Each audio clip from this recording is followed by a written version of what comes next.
भारतीय दंड संहिता 1860 1860 1 जनवरी 1862 से लागू हुआ था 1862 पे। तो इसके अंदर है क्या बेसिकली, अगर हम ये समझें कि आईपीसी इसको इंग्लिश में बोलते हैं, इंडियन पिनल कोड, हिंदी में यही भारतीय दंड संहिता। धाराओं की अगर मैं बात करूँ कुल 511 हैं और 23 क्या हैं इसके अंदर अध्याय हैं, चैप्टर्स हैं। सेक्शन की अगर मैं बात करूँ तो कुल कितने सेक्शन हैं, 511, और चैप्टर कितने हैं, अध्याय कितने हैं, 23 अध्याय हैं और 511 क्या हैं, धाराएं हैं। याद रखना इजी है, 511 के पीछे क्या है, 11, 11 दूनी 22 और 1 23। अगर किसी को बोलता हो कुछ ऐसा करके कि भाई लास्ट में गुरुजी ने बताया था, ये एक तो याद रखना पड़ेगा, 511, 11 दूनी 22 और 1 23। 23 क्या है इसके अंदर, चैप्टर हैं, अध्याय हैं। अध्याय का मतलब क्या है, जैसे आपने पॉलिटी पढ़ी है, कॉन्स्टिट्यूशन पढ़ा है, वहाँ पे नंबर ऑफ़ आर्टिकल्स जो हैं, अनुच्छेद जो हैं, उनकी संख्या है 395। वैसे तो वो बढ़ गए हैं, 450 के आसपास हो गए हैं, हाँ वैसे तो, परंतु जो उनका नंबरिंग है वो आज भी कितना है, 395 है ना। जैसे फंडामेंटल राइट जिसको आप मूल अधिकार कहते हैं, वो अनुच्छेद 12 से लेकर के कहाँ तक हैं, अनुच्छेद 35 तक हैं, है ना। कितने फंडामेंटल राइट हैं अगर मैं बात करूं, थोड़ा सा पॉलिटी में हम जा रहे हैं कॉन्स्टिट्यूशन में, वैसे तो 7 थे इनिशियली, परंतु आज इनकी संख्या केवल कितनी है, 6 है। एक संपत्ति का अधिकार था, वो आपसे छीन लिया गया था। कब, 44वां संशोधन 1978, संविधान में एक संशोधन हुआ, 44वां, कौन सा हुआ, 44वां। कब हुआ, 1978 में, जिससे संपत्ति का जो अधिकार था वो आपसे क्या कर लिया गया, छीन लिया गया। देखो आईपीसी एक चीज़ समझना, थोड़ा सा विषय पे मैं फिर से आऊँगा। मैं भी कोई भाई ऐसा तो है नहीं कि मैंने लॉ कर रखी है, एलएलबी कर रखी है, कोर्ट हूँ, वकील हूँ, ऐसा कुछ नहीं है, कोर्ट में वकील हूँ, ऐसा कुछ नहीं है। मुझे कुछ धाराएं आपको बतानी हैं और वही बतानी है जो पेपर में आ सकती हैं, पूछी जा सकती हैं, और उन पर सबसे ज़्यादा मेरा फोकस रहेगा जो हाल फिलहाल में न्यूज़ में रही। ठीक है, जैसे एक धारा है 497 497 अडल्ट्री से रिलेटेड है, वो सुप्रीम कोर्ट ने क्या कर दी, ख़त्म कर दी। उसके अंदर क्या था कि जो कोई महिला है, अगर वो शादी के बाद किसी पुरुष से संबंध बनाती है अपने पति को बताए बिना, तो महिला क्या होगी, दोषी होगी। परंतु सुप्रीम कोर्ट ने इसको क्या कर दिया, कैंसिल कर दिया। अब महिला शादी के बाद भी, चाहे पति को पता हो चाहे ना पता हो, एक्स्ट्रा मैरिटल जो अफेयर हैं वो अब क्या है, लीगल हो गए हैं। इसको बोलते हैं अडल्ट्री। ये यूके वगैरह में पहले से ही क्या था, लीगल था, वहाँ पे कोई दिक्कत नहीं थी। तो जो मतलब रिसेंटली न्यूज़ में रहे हैं उनमें मैं ज़्यादा फोकस करूँगा, क्योंकि उनसे सवाल पूछे जाने की सबसे ज़्यादा गुंजाइश है। 511 की 11 धाराएँ आपको याद नहीं करनी, बिल्कुल भी नहीं करनी। जैसे संविधान में 395 के 395 अनुच्छेद आपने याद नहीं किए, नहीं ना किए, ना ही हमने करवाए, ना ही मुझे याद है। बट हाँ, एक आइडिया ज़रूर है कि इतने से इतने अनुच्छेद इससे संबंधित हैं, इतने अनुच्छेद इससे संबंधित हैं, उससे कहीं ना कहीं क्वेश्चन लग जाता है। तो यहाँ पे भी हमें 511 की 511 धाराएँ बिल्कुल ना करनी, और वैसे भी 7-8 तारीख को पेपर है तो हो भी नहीं पानी। ठीक है, अगर फिर वो उधर चले गए तो कुछ बाकी सारा भी भूल जाओगे, तो उसका यूटिलाइजेशन कोई है नहीं है। अब करने का तरीका क्या है, देखो मैं यहाँ लिखवा दूँगा, मेरे पास PDF है ऑनलाइन, जो भी ऑफिशियल IPC की है वो लिख के मैं चला जाऊंगा, बट साथ के साथ आपको थोड़े से एग्जाम्पल भी दूंगा कि हाँ ऐसा होगा तो ऐसा क्यों होगा। और दूसरा, पढ़ने का सबसे अच्छा तरीका ये है कि जैसे ही मैं धारा बोल रहा हूँ और बोलने के लिए आपको कह रहा हूँ, तो साथ के साथ आपको बोलनी है मेरे साथ। जैसे मैंने बोला कि सेक्शन 53 में दंड की परिभाषा है, तो जैसे मैं पूछता हूँ आपसे कि सेक्शन 53 में क्या है, उसी टाइम दोबारा पूछ लेता हूँ। जैसे हरियाणा जी के मैं पूछता हूँ, है ना, कि शायद मैंने बताया जैसे शहीदों का शहर झज्जर है, फिर मैं दोबारा पूछता हूँ कि शहीदों का शहर क्या है, झज्जर। हरियाणा जी की आपको ऐसी याद हुई है, नहीं तो बहुत बढ़िया हरियाणा जी के, आप अपने नोट्स निकाल के देखना, कम से कम 70-80-100 पेज के आसपास हरियाणा जी के नोट्स हो गए होंगे, और अभी भी उसमें कुछ चीज़ें रहती हैं, कुछ जिले रहते हैं, कुछ और चीज़ें रहती हैं। तो ऐसे ही जैसे आपने हरियाणा जी की याद की है, ठीक ऐसे ही IPC याद हो सकती है अभी, और कोई तरीका है नहीं। तो एक तो मेरे साथ बोलना है, ध्यान से नोट करना है, और घर पे जाके एक बार वीडियो को देखना है। ठीक है, आज ही जिस दिन भी मतलब अपलोड होगी, कोशिश करेंगे कि आज ही कर दें, नहीं तो कल तो हो ही जानी है 100%। तो इसको जाके देख लेना है, ठीक है, और कॉपी पे बढ़िया से रिवाइज़ कर लेना 1-2 बार, तभी ये याद होंगी, और कोई तरीका है नहीं। ठीक है, तो मुद्दे पे आते हैं फिर से। जैसे मैंने बताया कि संविधान में अनुच्छेद होते हैं 395 हैं, वैसे 448 हैं, पर तो नंबर आज भी कितना है, 395 है। 448 भी नहीं, 450 से थोड़े से ज़्यादा है। ठीक है। और वहीं पे आप ये भी पढ़ते हो कि भाग जो हैं, भाग इनकी संख्या कितनी हो गई है? 25। पार्ट बोलते हैं ना इंग्लिश में। संविधान में कितने पार्ट हैं? 25 हैं, है ना। पहले कितने थे? 22। आज इनकी संख्या कितनी हो गई है? 25 हो गई है। ऐसे आप बोलते हो कि कुछ अनुसूचियां हैं जिसको आप बोलते हो इंग्लिश के अंदर शेड्यूल बोलते हो, जिनकी संख्या पहले 8 थी, आज कितनी हो गई है? 12 हो गई है। कितनी हो गई है? 12 हो गई है, ठीक है। ठीक ऐसे ही आईपीसी में कुछ धाराएं हैं, कुछ क्या है? चैप्टर हैं। जैसे संविधान के अंदर जो पार्ट 3 है, भाग 3 है, वो किससे रिलेटेड है? वो फंडामेंटल राइट से रिलेटेड है, मूल अधिकार से रिलेटेड है। ठीक ऐसे ही होंगे इसके अंदर, ठीक है। जैसे पार्ट 3 में जो अनुच्छेद आते हैं 12 से लेकर के कहाँ तक आते हैं? 35 तक। इनमें सिर्फ और सिर्फ जिक्र है, किसका जिक्र है? मूल अधिकारों का जिक्र है, जो इनकी संख्या 6 है। पहले कितनी थी? 7। एक 7वां जो मूल अधिकार था, मैंने आपको बताया क्या नाम था? संपत्ति का अधिकार, जो किसके द्वारा छीना था? 44वां संशोधन 1978, और उसको बना दिया। आज ये अधिकार है आपका, परंतु फंडामेंटल नहीं है। कैसा है? कैसा है? लीगल राइट है, जो कि भाग किस में है? भाग 12 में, और अनुच्छेद कौन सा है? 300A, ठीक है। परंतु ये कैसा अधिकार नहीं है आज? फंडामेंटल राइट नहीं है। जैसे पॉलिटी में आप पढ़ते होंगे कि कोई भी अगर फंडामेंटल राइट आपसे आपका छीन लिया, तो आप अनुच्छेद 32 के द्वारा सीधे कहाँ जा सकते हैं? Supreme court. और 226 के द्वारा कहाँ जा सकते हैं? High court. सुप्रीम कोर्ट के पास अनुच्छेद 32 के द्वारा जाना अपने आप में ही एक क्या है? मूल अधिकार है। मतलब सुप्रीम कोर्ट इससे मना नहीं कर सकता, उसको वो केस लेना ही लेना पड़ेगा, क्योंकि वो स्वयं में क्या है? आपका एक मूल अधिकार है। परंतु हाई कोर्ट मना कर सकता है ना, मान लेता भाई, क्योंकि वो आपका क्या नहीं है? मूल अधिकार नहीं है। मूल अधिकार तो कहाँ से कहाँ तक है? अनुच्छेद 12 से 35। 226 में कहाँ से आएगा मूल अधिकार? ठीक है। तो थोड़ा सा मैंने बताया, जो इस देश का सबसे बड़ा कानून है वो क्या है आपका? कॉन्स्टिट्यूशन। कॉन्स्टिट्यूशन, संविधान। संविधान को क्या बोलते हैं? ये क्वेश्चन आया हुआ है। Supreme law of the land, मतलब लैंड का, जो धरती का, इस भारत भूमि का जो सबसे सर्वोच्च कानून है वो आपका कौन सा है? संविधान है। भारतीय दंड संहिता नहीं है। ये जितने भी हैं, आईपीसी है, सीआरपीसी है, एससी एसटी एक्ट है, वो डोरी प्रोविजन एक्ट है, ठीक है, अनटचेबिलिटी एक्ट था जैसे जो पहले था, ये सारे के सारे पावर लेते हैं। कहाँ से पावर लेते हैं? कॉन्स्टिट्यूशन से, ठीक है। कॉन्स्टिट्यूशन ने ही पावर दी है कि भाई आप ऐसे ऐसे कानून बनाओ। जैसे अनुच्छेद 17 में क्या है? अनुच्छेद 17 में है एबोलिशन ऑफ अनटचेबिलिटी। इसको रोकने के लिए संसद ने कानून बनाया, कब? 1955 में। तो वो पावर कहाँ से मिली संसद को? संविधान से। और संविधान के बाकायदा किस अनुच्छेद में लिखा गया? अनुच्छेद 17 में। तो सुप्रीम लॉ कौन सा है? सबसे पहला क्वेश्चन यही है मेरा आपसे कि supreme law of the land कौन सा है?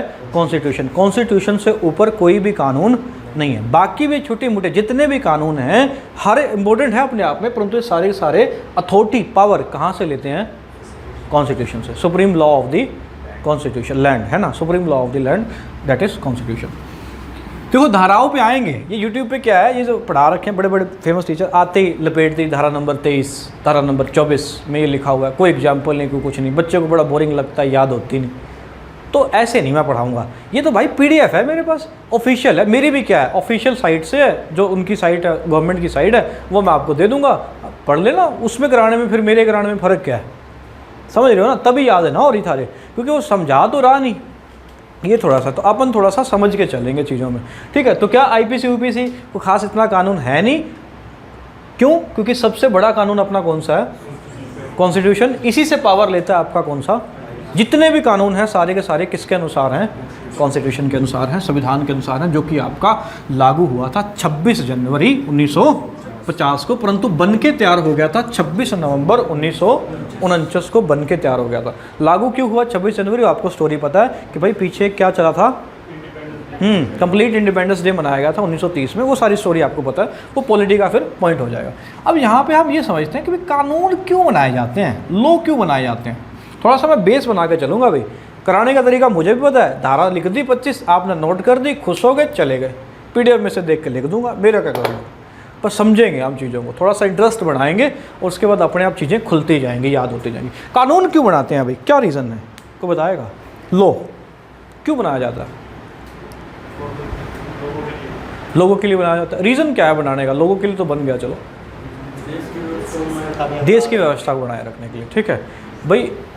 किसी भी देश को अगर सुचारू रूप से चलाना है तो वहाँ पे क्या होने चाहिए? कानून होने चाहिए, नहीं तो क्या हो जाएगा? निरंकुशवाद हो जाएगा। निरंकुश समझते हो? हर कोई अपनी चला रहा होगा, अपना सिस्टम चला रहा होगा, उसमें एक देश नहीं चला करता। तो लॉ इसीलिए बनाए जाते हैं। और लॉ ऐसे ही नहीं कि कुछ भी लॉ बना देगा। लॉ बनाने के लिए कोई ना कोई क्या भी होना चाहिए? तार्किक रीज़न भी होना चाहिए, मतलब रीजनेबल भी होना चाहिए, वो तार्किक होना चाहिए। तार्किक होने का मतलब क्या है? जैसे कि हमें पता है कि अगर मैं एक छोटा सा एग्जांपल लूँ, 26 जनवरी की जब परेड होती है तो मेट्रो के स्टेशन काफ़ी सारे बंद कर दिए जाते हैं, आसपास की चौकसी बढ़ा दी जाती है, इंडिया गेट के पास कोई भी निजी व्हीकल नहीं जाता। अब कोई आदमी बोले मेरी तो स्वतंत्रता छीन ली, मेरे से अधिकार छीन लिया, मैं तो जाना था, मेरा देश है, मेरी भूमि है, मैं तो जाऊँगा, कर लो ना। इसके पीछे एक रीजन है, एक तार्किक रीजन क्या है कि देश का जो सर्वोच्च नागरिक है, ये भी क्वेश्चन है आपका, देश का सर्वोच्च नागरिक कौन सा होता है? राष्ट्रपति। 26 जनवरी की परेड पे वो कहाँ होता है? राष्ट्रपति भवन में होता है। 15 अगस्त को भाषण दिया जाता है प्रधानमंत्री साहिब के द्वारा, कहाँ पे? लाल किले में। और कोई ना कोई हम किसी देश का चीफ गेस्ट भी बुलाते हैं, बराक ओबामा साहब आए हैं, काफ़ी सारे लोग आते रहते हैं। अब की बार किसको बुलाया गया था? बोरिस जॉनसन, जो कि कहाँ का, हाँ आया नहीं वो, वैसे कोविड की वजह से उसने क्या कर दिया? स्थगित कर दिया। तो इतने जो इम्पोर्टेंट हमारे देश का सबसे पहला citizen, first citizen of India कौन सा है? आप और मैं भी नागरिक हैं, परंतु हमारा नंबर बहुत आगे, करोड़ों में आएगा आगे जाके, ठीक है। पहला नागरिक कौन सा है? प्रेसिडेंट है, राष्ट्रपति है। तो उसकी सुरक्षा हमारी क्या है? सर्वोपरि है। इसी वजह से कानून क्या बनता है कि कुछ बना दो, आपने ये जो 44 वगैरह जो लगा दो, जो भी है, मेट्रो स्टेशन बंद कर दो, पब्लिक की जो आवाजाही है उस रोड पे वो क्या कर दो? क्लोज कर दो, ट्रैफिक को क्या कर दो? डाइवर्ट कर दो। अब आप वहाँ पे ये नहीं कह सकते कि सर जी मेरी इन्होंने आज़ादी छीन ली, मुझे तो वहाँ जाना था, ठीक है ना, ऐसा नहीं है। तो रीज़न समझ में आ? कानून तो ये ऐसे थोड़ी, ऐसे तो कोई भी, अब अकबर साहब कोई भी कानून बना देंगे अपने टाइम पे, उस टाइम पर राजशाही थी क्या कि भाई इस तालाब पे नहाना नहीं, क्यों नहाना भाई? राजा नहाएगा इस तालाब पे। कोई भी ऐसा कानून बना दिया जिसका कोई बेतुका रीज़न है, तो वैसा कानून चलेगा भी नहीं, क्योंकि आज हमारे यहाँ क्या है? डेमोक्रेसी है, प्रजातंत्र है। कानून क्या भी, कानून होना चाहिए एक तो क्या लोगों के विकास के लिए होता है, अच्छे से व्यवस्था को चलाने के लिए होता है, और कानून कैसा भी होना चाहिए? तार्किक होना चाहिए, रीजनेबल होना चाहिए। जैसे मैंने कि आपको एग्जांपल बताया 26 जनवरी का कि भाई मेट्रो स्टेशन वगैरह क्या हो जाते हैं? बंद हो जाते हैं, क्लोज हो जाते हैं, ठीक है। जैसे दहेज के लिए जो है वो एक धारा है आपकी डोरी के लिए, पहले नहीं थी, बाद में बनाई गई, 498A। 498 जो ए है वो किससे रिलेटेड है? डोरी से रिलेटेड है। एक डोरी प्रोहिबिशन एक्ट भी आया था, दहेज प्रतिबंध कानून 1961 में। अब पहले क्या था? दहेज वहेज में छोटे मोटे सामान दे दिए जाते थे और चलो दोनों फैमिली खुश हो जाती थी, परंतु फिर ये एक ट्रेंड क्या बन गया कि भाई उसी दहेज के लिए महिलाओं को क्या करने लगे? प्रताड़ित करने लगे। जो दहेज नहीं लेके आई उसको, ठीक है, घर पे परेशान करने लगे। तो इसी एक रीज़न की वजह से, एक तार्किक रीज़न की वजह से एक धारा ऐड की गई, कौन सी? 498 है, जो कि किससे रिलेटेड है? दहेज से। और एक एक्ट भी बनाया गया जिससे इसको क्या किया गया? इलीगल किया गया, और बड़ी खतरनाक पनिशमेंट इसके लिए रखी गई, जिसको बोलते हैं डोहरी प्रोहिबिशन एक्ट, हिंदी में बोलेंगे दहेज प्रतिबंध कानून। कब लागू हुआ? 1961। तो रीज़न क्या था उसके पीछे? कि भाई दहेज की जो, पहले तो ठीक था कि चलो एक रेडियो आ गया ससुराल से और अपना मज़े से बुढ़ापे तक सुन लिया उसको, ठीक है, ये चलता था। परंतु बाद में फिर क्या बन गया कि भाई प्रताड़ित करने लगे, है ना, ये लेके आओ टीवी फ्रिज, ये नहीं लाई तो वो नहीं लाई। तो इसी वजह से फिर इस रीज़न को, समाज की इस कमी को दूर करने के लिए कानून बनाया, जिसको बोलते हैं हम क्या? डोरी प्रोहिबिशन एक्ट। कब बना था? 1961 में, ठीक है। और फिर मैंने बताया कि जैसे अनुच्छेद 17 में क्या है? अस्पृश्यता का अंत है, अनटचेबिलिटी का अंत है। अनटचेबिलिटी का मतलब ये नहीं है कि सिर्फ छूने से रिलेटेड, किसी भी प्रकार की अनटचेबिलिटी। जैसे कि हम सिर्फ ये समझ लेते हैं कि जैसे पहले क्या हुआ करते थे, कुछ अछूत हुआ बोलते थे समाज के अंदर उनको, तो उनको क्या था? छूने ये और ये सारी चीज़ों के मनाही थी, है ना। तो फिर क्या हुआ? अब आर्टिकल जो 17 है उसमें बाकायदा ऐड कर दिया गया कि किसी भी प्रकार की अस्पृश्यता नहीं चलेगी, अनटचेबिलिटी नहीं चलेगी। अब अनटचेबिलिटी सिर्फ छूने से नहीं है, अनटचेबिलिटी इसमें भी आ जाएगी। जैसे मान लो एक कुआं है गांव के अंदर, ठीक है, उसमें बढ़िया जो स्वर्ण जातियाँ हैं उनको बोल दिया कि तुम पानी पियो, और जो दूसरे हैं उनको बोल दिया कि आप पानी वहाँ पे नहीं पिएंगे। ये भी किस में आएगा? अनटचेबिलिटी में आएगा। मतलब अनटचेबिलिटी मतलब सिर्फ छूने से नहीं है, ये संबंधित नहीं है। तो इसी कमी को दूर करने के लिए, जो कि अब कानून, अब हमने आर्टिकल 17 में लिख दिया, पर जब तक हम इसको दंडनीय नहीं बनाएंगे, दंडनीय का मतलब क्या है कि कोई ना कोई पनिशमेंट नहीं रखेंगे कि इतने रुपए का फाइन है या इतने महीने की सज़ा है, तब तक क्या ये अनटचेबिलिटी दूर हो पाएगी? नहीं हो पाएगी। समझ रहे ना? जैसे मैं एक कानून बना, एक ऐसा कुछ बोल दूँ भी कल से हर किसी को 9 बजे आना है सुबह क्लास में, ठीक है, मैंने बोल दिया, अब कोई भाई फिर भी बड़े चौड़े होकर 9:15 साढ़े 9 बजे आ जाएंगे, कोई दिक्कत ना है।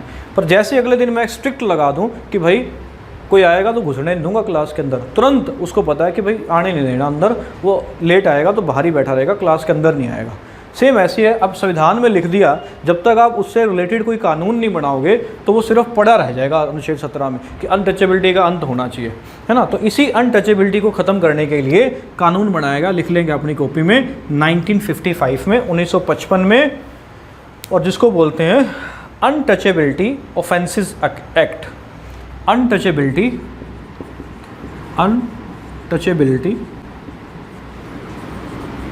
Offences act.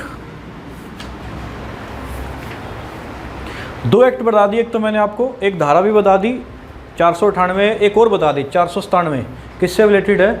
अडल्ट्री। 497 जिसको सुप्रीम कोर्ट नलीफाई कर चुका है, कैंसिल कर चुका है। दूसरी बताई 498 जो कि किससे रिलेटेड है? दहेज से। एक कानून बताया दहेज प्रोहिबिशन, डॉरी प्रोहिबिशन एक्ट, कब आया? 1961 में।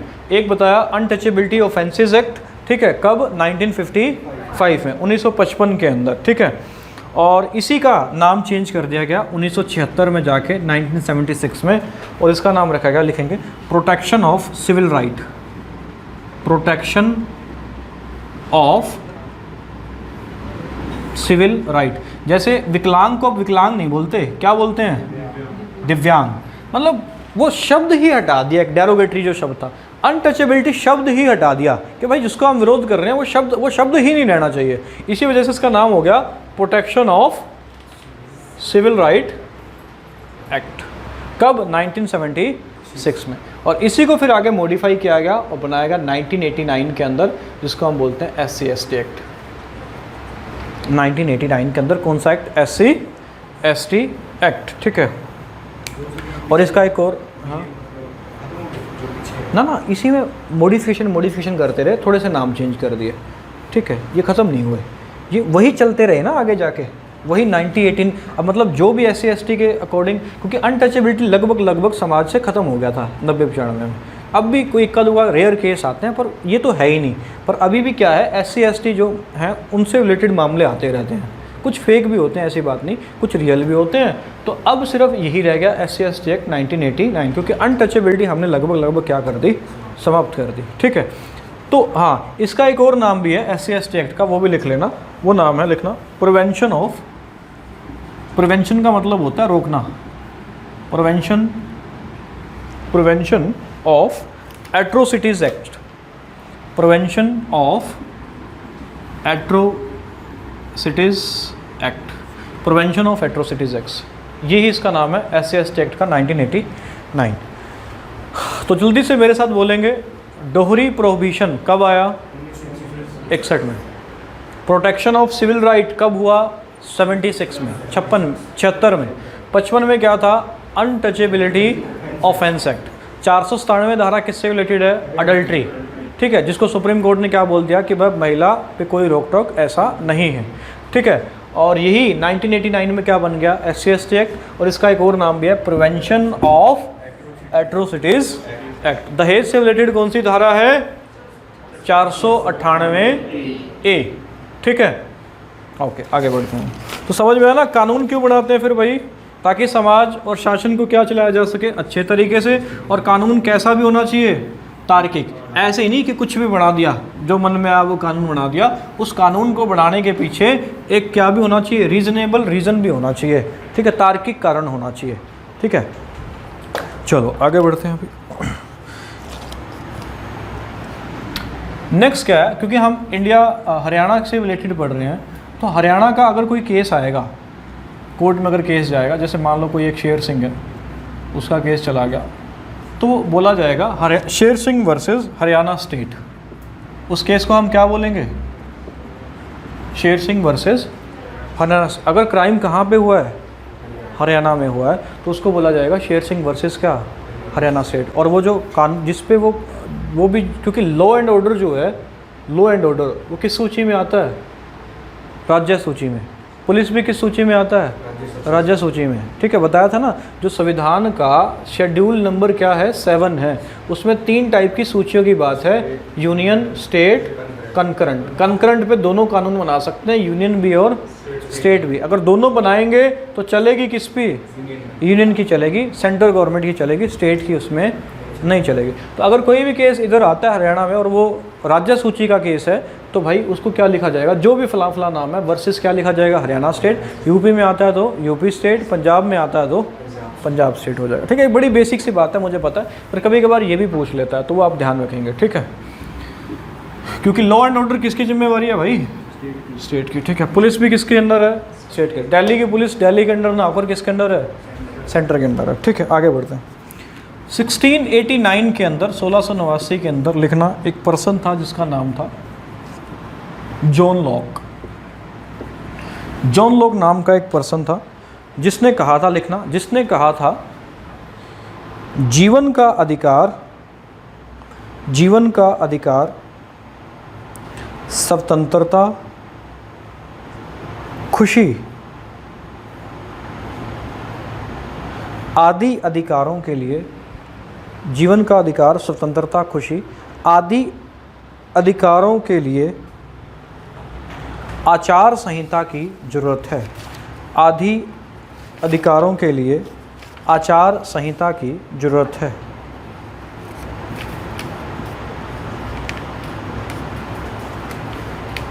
आचार संहिता की जरूरत है।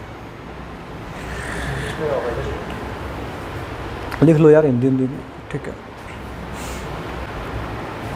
नेक्स्ट बात क्या है समझना, पुराने टाइम में भी कानून होते थे। ऐसा नहीं कि हमने संविधान से पहले हमारे देश में कोई कानून नहीं था। एक तो आईपीसी तो अंग्रेजों का था ही, उससे पहले भी कानून हुआ करते थे, पर वो धार्मिक कानून हुआ करते थे। जैसे ईसाइयों का जो कानून था वो भी धार्मिक कानून था, उसका नाम था, लिखना, ईसाई कानून का, ईसाई कानून, उसका नाम था कैनन लॉ।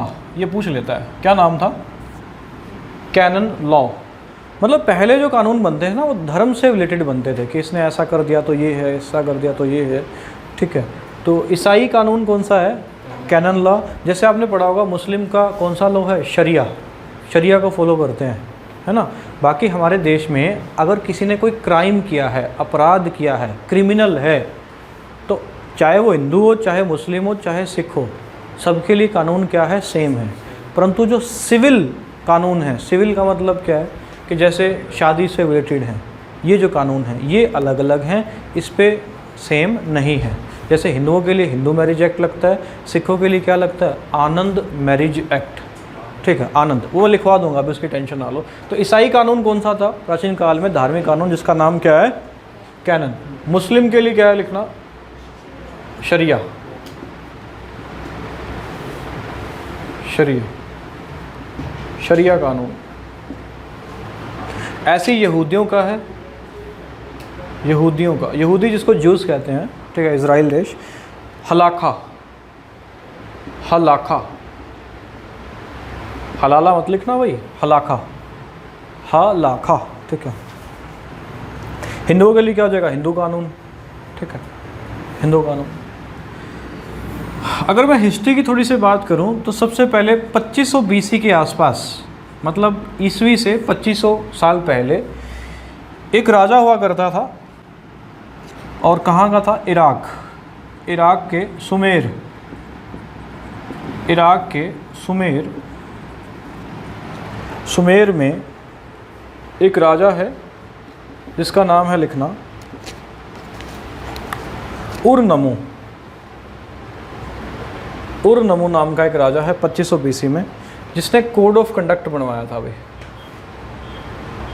मतलब इसने कुछ कानून बनाए थे कि अगर ये किया जाता है तो ये सज़ा होगी, कुछ ऐसा था। तो सबसे पहले जो हमें एविडेंस मिला है वो कब मिला है, 2500 बीसी। इसे ही हम बोलते हैं विश्व का सबसे पुराना संविधान भी बोल देते हैं, कॉन्स्टिट्यूशन भी बोल देते हैं। तो 2500 बीसी के आसपास इराक के सुमेर में उरनमू नाम के एक राजा ने क्या बनाया था, कोड ऑफ कंडक्ट नाम का, मतलब नियमावली बनाई थी कि अगर ये अपराध किया तो ये सज़ा है, कुछ ऐसा सा। ठीक है, तो सबसे पुराना एविडेंस हमारे पास क्या है, यही है। 2500 BC के आसपास का, ठीक है। और जो मैं बोल रहा था कि भाई कानून जो है वो दो टाइप के होते हैं, एक तो जैसे क्या है क्रिमिनल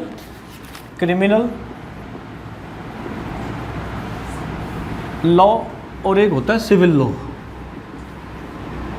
हिंदी में बोलेंगे आपराधिक कानून और दूसरा हो जाएगा क्या नागरिक कानून, ठीक है। ये क्रिमिनल लॉ जो है ये सबके लिए क्या है सेम है, सबके लिए सेम है, परंतु जो मैरिज के कानून हैं वो सेम नहीं है, समझ रहे हैं, ठीक है। जैसे 3 तलाक ख़त्म किया गया अभी, किससे रिलेटेड, मुस्लिम से रिलेटेड, ठीक है, कि 3 बार तलाक बोला मैसेज में व्हाट्सअप में कैसे भी और तलाक हो जाता था। सुप्रीम कोर्ट ने कहा कि ये भाई क्या है इलीगल है, और कानून बनाने के लिए बोला किसको, संसद को, कि भाई कानून बनाओ एक शख्स अगर कोई ऐसा करता है तो क्या सज़ा होगी, क्या प्रोविज़न होंगे उसके, ठीक है। जैसे अब हिंदुओं में जो संपत्ति है शादी के बाद बेटी को और बेटी को बराबर अधिकार है, अधिकार तो बराबर है, मिलते नहीं वो अलग बात है, परंतु मुस्लिमों में ऐसा नहीं है, समझ रहे हो, क्योंकि वहाँ पे वो कानून क्या है अलग है, समझ रहे हैं ना। तो ये कानून क्या है अलग है, परंतु ये कानून सबके लिए क्या है सेम है। अगर कोई अपराध करता है, चोरी करता है, ठीक है, किसी का मर्डर कर देता है, फिर वो चाहे हिंदू हो, चाहे मुस्लिम हो, चाहे सिख हो, ईसाई हो, किसी भी धर्म का, यहूदी हो, पारसी हो, कोई भी देश का नागरिक क्यों ना हो, अगर इंडिया में अपराध कर रहा है उसके लिए सज़ा क्या है कोर्ट की तरफ से सेम है, उसमें कोई वो नहीं है। परंतु यहाँ पे अलग अलग कानून है। कौन कौन से है लिखना, जैसे हिंदुओं के लिए हिंदू मैरिज एक्ट है, हिंदू मैरिज एक्ट, ये कब लागू हुआ था, तो ये हुआ था 1955 में, लिखना पे। और 1955 में मैंने बताया था क्या लागू हुआ था, क्या लागू हुआ था 1955 में भाई, क्या बताओ, हाँ, अनटचेबिलिटी ऑफेंसेस एक्ट, जिसका नाम 1976 में क्या कर दिया था, प्रोटेक्शन ऑफ सिविल राइट। 1989 में क्या कर दिया, SC/ST एक्ट, और इसको क्या भी बोलते हैं अब, प्रिवेंशन ऑफ एट्रोसिटीज़ एक्ट, ठीक है, अगेंस्ट SC/ST, है ना। तो हिंदू मैरिज एक्ट 1955 के अंदर, और सिखों के लिए बाद में बनाया गया आनंद मैरिज एक्ट, मतलब अपना ये मैरिज का जो रजिस्ट्रेशन है वो किसके अकॉर्डिंग करवाएंगे, आनंद, है ना। जैसे सिख शादी को बोलते भी क्या, आनंद कारज, ठीक है, आनंद कारज बोलते हैं हालांकि। आनंद मैरिज एक्ट, शादी के बाद आनंद ही आनंद है ना, तो नाम भी ठीक है। आनंद मैरिज एक्ट कब आया, 2012 में, ठीक है, जब बोल रहे थे बदतमीज दुनिया ख़त्म हो जाएगी 2012 में, है ना, 21 दिसंबर, हाँ अंतिम तारीख है। चलो, मुस्लिम पर्सनल लॉ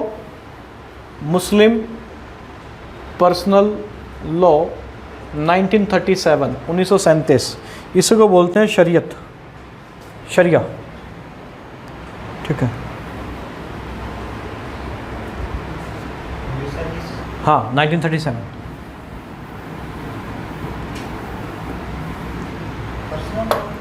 हाँ, मुस्लिम पर्सनल शरीयत बोलते हैं इसको, शरीयत कानून, है ना। तो भाई क्या है, एक बार फिर से, अगर कोई क्राइम किया किसी भी धर्म का हो, कोई लेना देना नहीं है, और वहीं पे शादी वादी और उनसे रिलेटेड जो प्रॉपर्टी राइट हैं वो क्या है अलग अलग है, अलग अलग उनके लिए कानून है, समझे। आपके संविधान के बाकायदा एक अनुच्छेद में लिखा हुआ है जिसका नाम है, बहुत इंपॉर्टेंट अनुच्छेद है, ये पूछ सकता है आपसे, अनुच्छेद नंबर 44, जिसमें लिखा हुआ है सम्मान नागरिक संहिता, इंग्लिश में आ जाएगा uniform civil code. Uniform civil code क्या, कि क्रिमिनल लॉ तो पहले से ही सेम है, परंतु ये मैरिज और जो प्रॉपर्टी के राइट हैं ये क्या हैं, सबके लिए अलग अलग हैं। संविधान ने अनुच्छेद 44 में ये लिखा कि भाई राज्य की ये जिम्मेवारी है कि वो सबके लिए क्या बनाएगा, समान नागरिक संहिता बनाएगा, और उसी को आप इंग्लिश में क्या बोलते हैं, यूनिफॉर्म सिविल कोड। और आपको पता है कि भाग 3 में तो क्या आता है, मूल अधिकार, भाग 4 में आता है राज्य के नीति निर्देशक सिद्धांत, जिसे इंग्लिश में बोलते हैं directive principle of state policy. अगर आपका कोई मूल अधिकार आपसे छीना गया तो अनुच्छेद 32 के द्वारा सीधे कहाँ चले जाओगे, सुप्रीम कोर्ट, और 226 के द्वारा कहाँ जाओगे, हाई कोर्ट। सुप्रीम कोर्ट ये नहीं कह सकता कि मैं नहीं ना, फंडामेंटल से में केस नहीं लूँगा, उसको लेना पड़ेगा, क्योंकि वो अपने आप में ही आपका क्या है मूल अधिकार है, क्या है मूल अधिकार। और बाबा साहब अम्बेडकर ने अनुच्छेद 32 को क्या माना था, संविधान की आत्मा माना था, ठीक है। और वैसे जानकार जो हैं वो संविधान की आत्मा किसको मानते हैं? प्रेम्बल को, प्रस्तावना को मानते हैं, ठीक है। किसको? प्रस्तावना, प्रेम्बल को मानते हैं संविधान की कुंजी, संविधान की आत्मा। पर बाबा साहब अम्बेडकर कहते हैं कि अनुच्छेद 32 ही क्या है? संविधान की आत्मा है, ठीक है। तो बात समझना। तो अनुच्छेद 44 में लिखा हुआ है समान नागरिक संहिता कि राज्य का यह कर्तव्य है कि वह देश के हर नागरिक के लिए क्या बनाएगा? समान नागरिक संहिता बनाएगा। परंतु अगर राज्य ये काम नहीं करता, राज्य क्या, ये रहना राज्य नहीं, मतलब पूरा देश उसमें आ जाता है राज्य की डेफिनेशन में। स्टेट की डेफिनेशन, राज्य शब्द की डेफिनेशन संविधान के अनुच्छेद 12 में भी है मेरे दोस्त, और संविधान के अनुच्छेद किस में भी है? 36 में भी है। किस में भी है? 36 में। याद रखना, जो राज्य की डेफिनेशन अनुच्छेद 12 में है वही राज्य की परिभाषा किस में है? 36 में। राज्य में सिर्फ आपका ये नहीं आएगा हरियाणा, पंजाब, यूपी ना, राज्य में पूरा भारत, जितनी भी इसके सरकारी संस्थान हैं वो सारे के सारे किस में आ जाएंगे? ONGC, LIC, ये सारे के सारे किस में आ जाएंगे? राज्य में। बैंक किस में आ जाएंगे? राज्य में। सरकारी स्कूल किस में आ जाएंगे? राज्य में। DRDO किस में आ जाएगा? राज्य। सब राज्य है, समझ लो। अनुच्छेद 12 और अनुच्छेद किस में है? 36 में। अब अगर राज्य ये छीनेगा, मूल अधिकार छीनेगा कोई भी, तो आप चले जाएंगे कोर्ट, वो लागू कराएगा। कैसे छीना भाई? ठीक है। हाँ, अगर विधि के अनुसार छीना है तो फिर तो कोई दिक्कत नहीं है। जैसे किसी ने मर्डर कर दिया 2-3, उसको फांसी की सजा दे दी, बोले मुझे तो जीने का अधिकार है अनुच्छेद 21 के द्वारा। कैसे छीन लिया आपने? मैं तो जीने का अधिकार छीन लिया, मैं नहीं कोर्ट जाऊंगा मैं तो ना। वो किसके द्वारा छीना गया है? विधि के द्वारा। किसके द्वारा? विधि के द्वारा। ऐसे नहीं छीन सकते, समझ में आया ना? कानून बना के वो छीना गया है कि आपने भाई ये क्राइम किया, इसकी सजा मर्डर, फांसी है, तो वो आपको मिलेगी। ये आर्टिकल 21 का कहीं पे भी क्या नहीं है? विरोध नहीं है। तो इसीलिए उसमें ऐड है कि विधि के द्वारा, अन्यथा नहीं छीना जा सकता क्या? जीने का अधिकार। विधि है तो छीना जा सकता है, अदरवाइज नहीं। समझ रहे हैं? तो हर एक वर्ड का उसमें वैल्यू। आगे आएंगे। तो भाई अगर ये राज्य लागू नहीं करता तो आप कहाँ नहीं जा सकते? कोर्ट नहीं जा सकते, भारत के किसी भी कोर्ट में नहीं जा सकते, ये कहने के लिए कि भाई इन्होंने क्या लागू नहीं की? समान नागरिक संहिता लागू नहीं की। आप बोलेंगे ऐसा क्यों है गुरुजी? क्योंकि ऐसा बाकायदा एक अनुच्छेद में लिखा हुआ है जिसका नंबर क्या है? 37 नंबर अनुच्छेद में लिखा हुआ है मेरे दोस्त कि अगर राज्य इसको लागू नहीं करता तो आप कहीं पे भी कोर्ट नहीं जा सकते। इसको बोला गया कि जो राज्य के नीति निर्देशक सिद्धांत हैं जो कि आयरलैंड से लिए गए हैं। कहाँ से? आयरलैंड से। ये न्यायोचित नहीं है। क्या नहीं है? न्यायोचित। न्यायोचित का मतलब क्या? इसमें आप कहीं कोर्ट नहीं जा सकते, इस पर कोई भी न्याय आपको, राज्य की मर्जी है लागू करे ना करे। इसी वजह से अनुच्छेद 44 जो है, जो कि समान नागरिक संहिता की बात करता है, वो लागू नहीं हुआ, क्योंकि वो कहीं पे भी आप कोर्ट में इसके खिलाफ नहीं जा सकते कि आपने तो भाई संविधान में लिखा था। क्योंकि बाकायदा वो संविधान के अनुच्छेद किस में लिख दिया ये बात? 37 में कि भाई ये जस्टिसेबल ही नहीं है। 32 में लिख दिया कि अगर आपसे छीना गया आपका मौलिक अधिकार तो आप कहाँ जा सकते हैं? सुप्रीम कोर्ट जा सकते हैं। देश का सर्वोच्च कोर्ट कौन सा है? नई दिल्ली में, जिसकी बेंच लगती है, ठीक है। हाँ, परंतु एक राज्य आपका ऐसा है जिसमें समान नागरिक संहिता है। ये बहुत इंपॉर्टेंट है, याद रखना। उसका नाम क्या है? गोवा, जिसका एरिया है 3702 वर्ग किलोमीटर। एरिया में सबसे छोटा, राज्यों में सबसे छोटा गोवा। सिक्किम ना है भाई, कौन सा है? गोवा, ठीक है। तो गोवा में आपके क्या है? Uniform civil code. वहाँ चाहे हिंदू हो, चाहे मुस्लिम हो, चाहे सिख हो, कोई भी हो भाई, उस पर सेम ही कानून लागू हुआ। क्रिमिनल तो पहले से सेम है, परंतु सिविल भी उसके क्या होंगे? सेम होंगे। परंतु पूरे देश में लागू नहीं है, क्योंकि DPSP क्या नहीं है? जस्टिसेबल नहीं है। आप कोर्ट नहीं जा सकते कि भाई इन्होंने लागू नहीं किया, मैं तो कोर्ट जाऊंगा। बात समझ में आ रही है ना? ओके। तो मेरे साथ जल्दी से दोहराना कि भाई DPSP कहाँ से कहाँ तक है? 36 से 51। कौन से भाग में है? भाग 4 में। 36 नंबर अनुच्छेद में किसकी परिभाषा है? राज्य की। 37 नंबर अनुच्छेद क्या कहता है कि अगर DPSP लागू नहीं हुआ तो आप कहाँ नहीं जा सकते? सुप्रीम कोर्ट या किसी भी कोर्ट में नहीं जा सकते। गोवा आपका एक ऐसा राज्य है जिसमें पहले से ही क्या है? यूनिफॉर्म सिविल कोड, समान नागरिक संहिता, ठीक है। आगे बढ़ते हैं मुद्दे पे। तो ये चीज़ आप मेरे भाई याद रखना, मेरे हिसाब से हो ही गई होगी, याद तो क्या ही रखना, ठीक है। चलो, हाँ, हिंदू मैरिज एक्ट याद रखना 2000, गलत, 1955। आनंद मैरिज एक्ट कब है? 2012। और शरिया कानून कब है? 1937 मुस्लिम पर्सनल लॉ जिसको बोलते हैं, ठीक है। अच्छा, दो चीज़ें आगे, मैं आईपीसी तो चलो हम पढ़ रहे हैं, आगे सीआरपीसी भी थोड़ा सा पढ़ाऊंगा, ज़्यादा नहीं, क्रिमिनल प्रोसीजर कोड। आईपीसी में क्या है? आईपीसी में ये है कि आपने कोई अगर अपराध किया, कुछ अपराध हैं उनकी क्या है सज़ा है, वो लिखा हुआ है किसमें?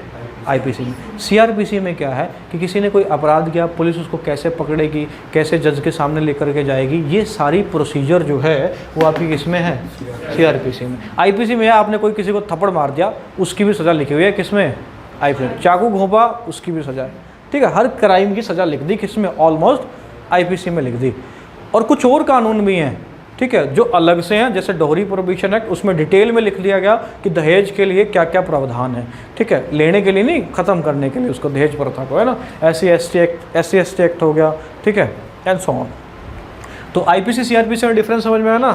कोई भी अपराध किया, क्या सज़ा और क्या अपराध है, ये किस में है? आईपीसी। और कैसे उस मुजरिम को पुलिस पकड़ेगी, कैसे उसको जज के पास लेके जाना, क्या प्रोसीजर है सारे का सारा, ये आपको मिलेगा किसमें?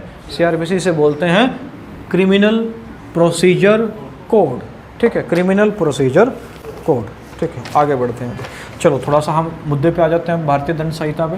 तो आपको काफ़ी सारी बातें पता चल गई हैं। 1833 का वो एक साल था जब आपके यहाँ एक आया इंडियन चार्टर एक्ट। अंग्रेज कर रहे थे ना, मैंने यहाँ पे डेट ईयर देखो क्या लिखा है, कौन सा? 1860। 1860 में ये बन गया था और 62 में क्या हुआ? 1 जनवरी 1862 में क्या हुआ था? लागू हुआ था, ठीक है। तो एक एक्ट आया जिसका नाम है इंडियन चार्टर एक्ट। हिस्ट्री में आप पढ़ते हैं, अगर मैं एक पॉइंट बताऊं इसके द्वारा, सबसे पहले क्या इंपॉर्टेंट पॉइंट अगर मैं बताऊं वो क्या है कि जो बंगाल का गवर्नर जनरल है उसको क्या बना दिया गया? गवर्नर जनरल ऑफ इंडिया ना। भारत का जो गवर्नर है उसको क्या बना दिया? भारत का गवर्नर जनरल बना दिया। और 1858 में जो एक्ट आया उसके द्वारा वही गवर्नर जनरल को क्या बना दिया? वाइसरॉय बना दिया। और पहला जो गवर्नर जनरल भारत का बना वो कौन बना? लॉर्ड विलियम बेंटिंग साहब, ठीक है। ये तो हिस्ट्री का हालांकि पॉइंट है। और इसी के प्रयासों से 1829 में किस पे रोक लगाई गई थी? सती प्रथा। और इसमें इसका साथ दिया था, किसने साथ दिया था? राजा राम मोहन राय। थोड़ा सा हिस्ट्री का पॉइंट ऑफ व्यू होगा, याद रखना। तो 1833 के द्वारा भारत का गवर्नर जनरल बनाया गया किसको? लॉर्ड विलियम बेंटिक, जो कि किस पे रोक लगाएगा? सती प्रथा। कब? 1829 में लगा चुका था, किसके प्रयासों से? राजा राम मोहन राय के प्रयासों से, ठीक है। इतनी बात समझ में आई। हाँ, इंडियन पिनल कोड से रिलेटेड इससे पॉइंट क्या है? इंडियन पिनल कोड से रिलेटेड इससे पॉइंट ये है कि 1834 में एक कमीशन बनाया गया जिसका नाम क्या है? Law commission. कौन सा कमीशन? Law commission. विधि आयोग। देखो, अंग्रेज आए 1600 में, 1607 में कैप्टन हॉकिंस जहांगीर के दरबार में पहुंचा।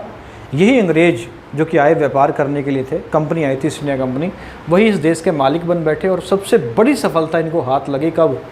1757 में प्लासी, 23 जून 1757, ठीक है, प्लासी। और फिर एक बहुत बड़ी सफलता हाथ लगी 1764 बक्सर, ठीक है। 1765 में ट्रीटी हुई इलाहाबाद, ठीक है। मैसूर काबू आ गया, है ना। और बहुत सारी ट्रीटी वीटी कर ली इन्होंने, मराठों को ख़त्म कर दिया। अब इतना सारा एरिया कब्जे में आ गया तो अब आदमी सोचेगा थोड़े कानून वानून बनाने की। क्यों? क्योंकि बहुत सारे लोग हैं, अलग अलग धर्म के, अलग अलग प्रजाति के हैं। अब जो इस देश का मालिक है उसको ये भी तो सोचना, अभी किसी ने कोई अपराध कर दिया तो उसको कितनी सज़ा मिलनी चाहिए। अब यहाँ तो कोई अलग ही कानून चल रहे थे राजा महाराजाओं के। अकबर के टाइम पे या किसी भी राजा महाराजाओं के टाइम पे क्या होता था? किसी ने कोई अपराध किया, इसको हाथी के नीचे से कुचलवा दो, ठीक है। ऐसे ऐसे कानून थे इनके। तो इन्होंने सोचा, दिमाग लगाया कि इन सब पे एक कानून लागू करना पड़ेगा अगर हमें ठीक ढंग से इन पे क्या करना है? शासन करना है। और इनके दिमाग में डर बिठाना पड़ेगा, किसका? कानून का, है ना। ये सारी बातें लेट क्यों नहीं है? 1757 या 1700 से पहले क्यों नहीं की? क्योंकि उस टाइम पे कब्जे में कुछ था नहीं। 1700 तक तो मुगल ही बड़े मजबूत थे। 1707 में मृत्यु होती है किसकी? औरंगजेब। और औरंगजेब ने खदेड़ा था इनको हुगली में, ठीक है, हराया था अंग्रेजों को भाई। और नाक रगड़ रगड़ के दरबार में माफ़ी मांगी थी इन्होंने औरंगजेब से, तब जाके इनको माफ़ किया गया था। नहीं तो इनको बोला था आप अपना बोरिया बिस्तर बांधो और यहाँ से निकलो, ठीक है। तो उस टाइम पे इनकी शक्ति नहीं थी, क्योंकि पलासी आ गया, ये बक्सर आ गया, बंगाल आ गया, ये बड़े रिच प्रोविंस थे बंगाल, बड़ा उपजाऊ इलाका था। तब इन्होंने सोची, किसकी सोची भाई? कानून वानून की। अब इतना बड़ा देश अगर हाथ में आया है तो उस देश को चलाने के लिए कुछ कानून तो बनाने पड़ेंगे ना, तभी उस देश पे सही से क्या किया जा सकता है? राज किया जा सकता है, शासन किया जा सकता है। और अंग्रेज़ तो थे ही स्मार्ट, ठीक है, हमसे पहले ही बड़े स्मार्ट हो गए थे। क्यों स्मार्ट हो गए थे? क्योंकि यहाँ सबसे पहले क्या आ गया था, इंडस्ट्रियलाइजेशन आ गया था, औद्योगिकीकरण आ गया था। आज जो मोदी साहब मेक इन इंडिया की बात कर रहे हैं ना, ये अंग्रेज पहले ही कर चुके थे तब उस टाइम पे, ठीक है। इंडस्ट्री आप जानते हैं कितनी ज़रूरी है, इंडस्ट्री आएगी तभी तो आप लोगों को जॉब मिलेगी। ये आसपास के हर चीज़ है, हर चीज़ बढ़ेगी फूलेगी।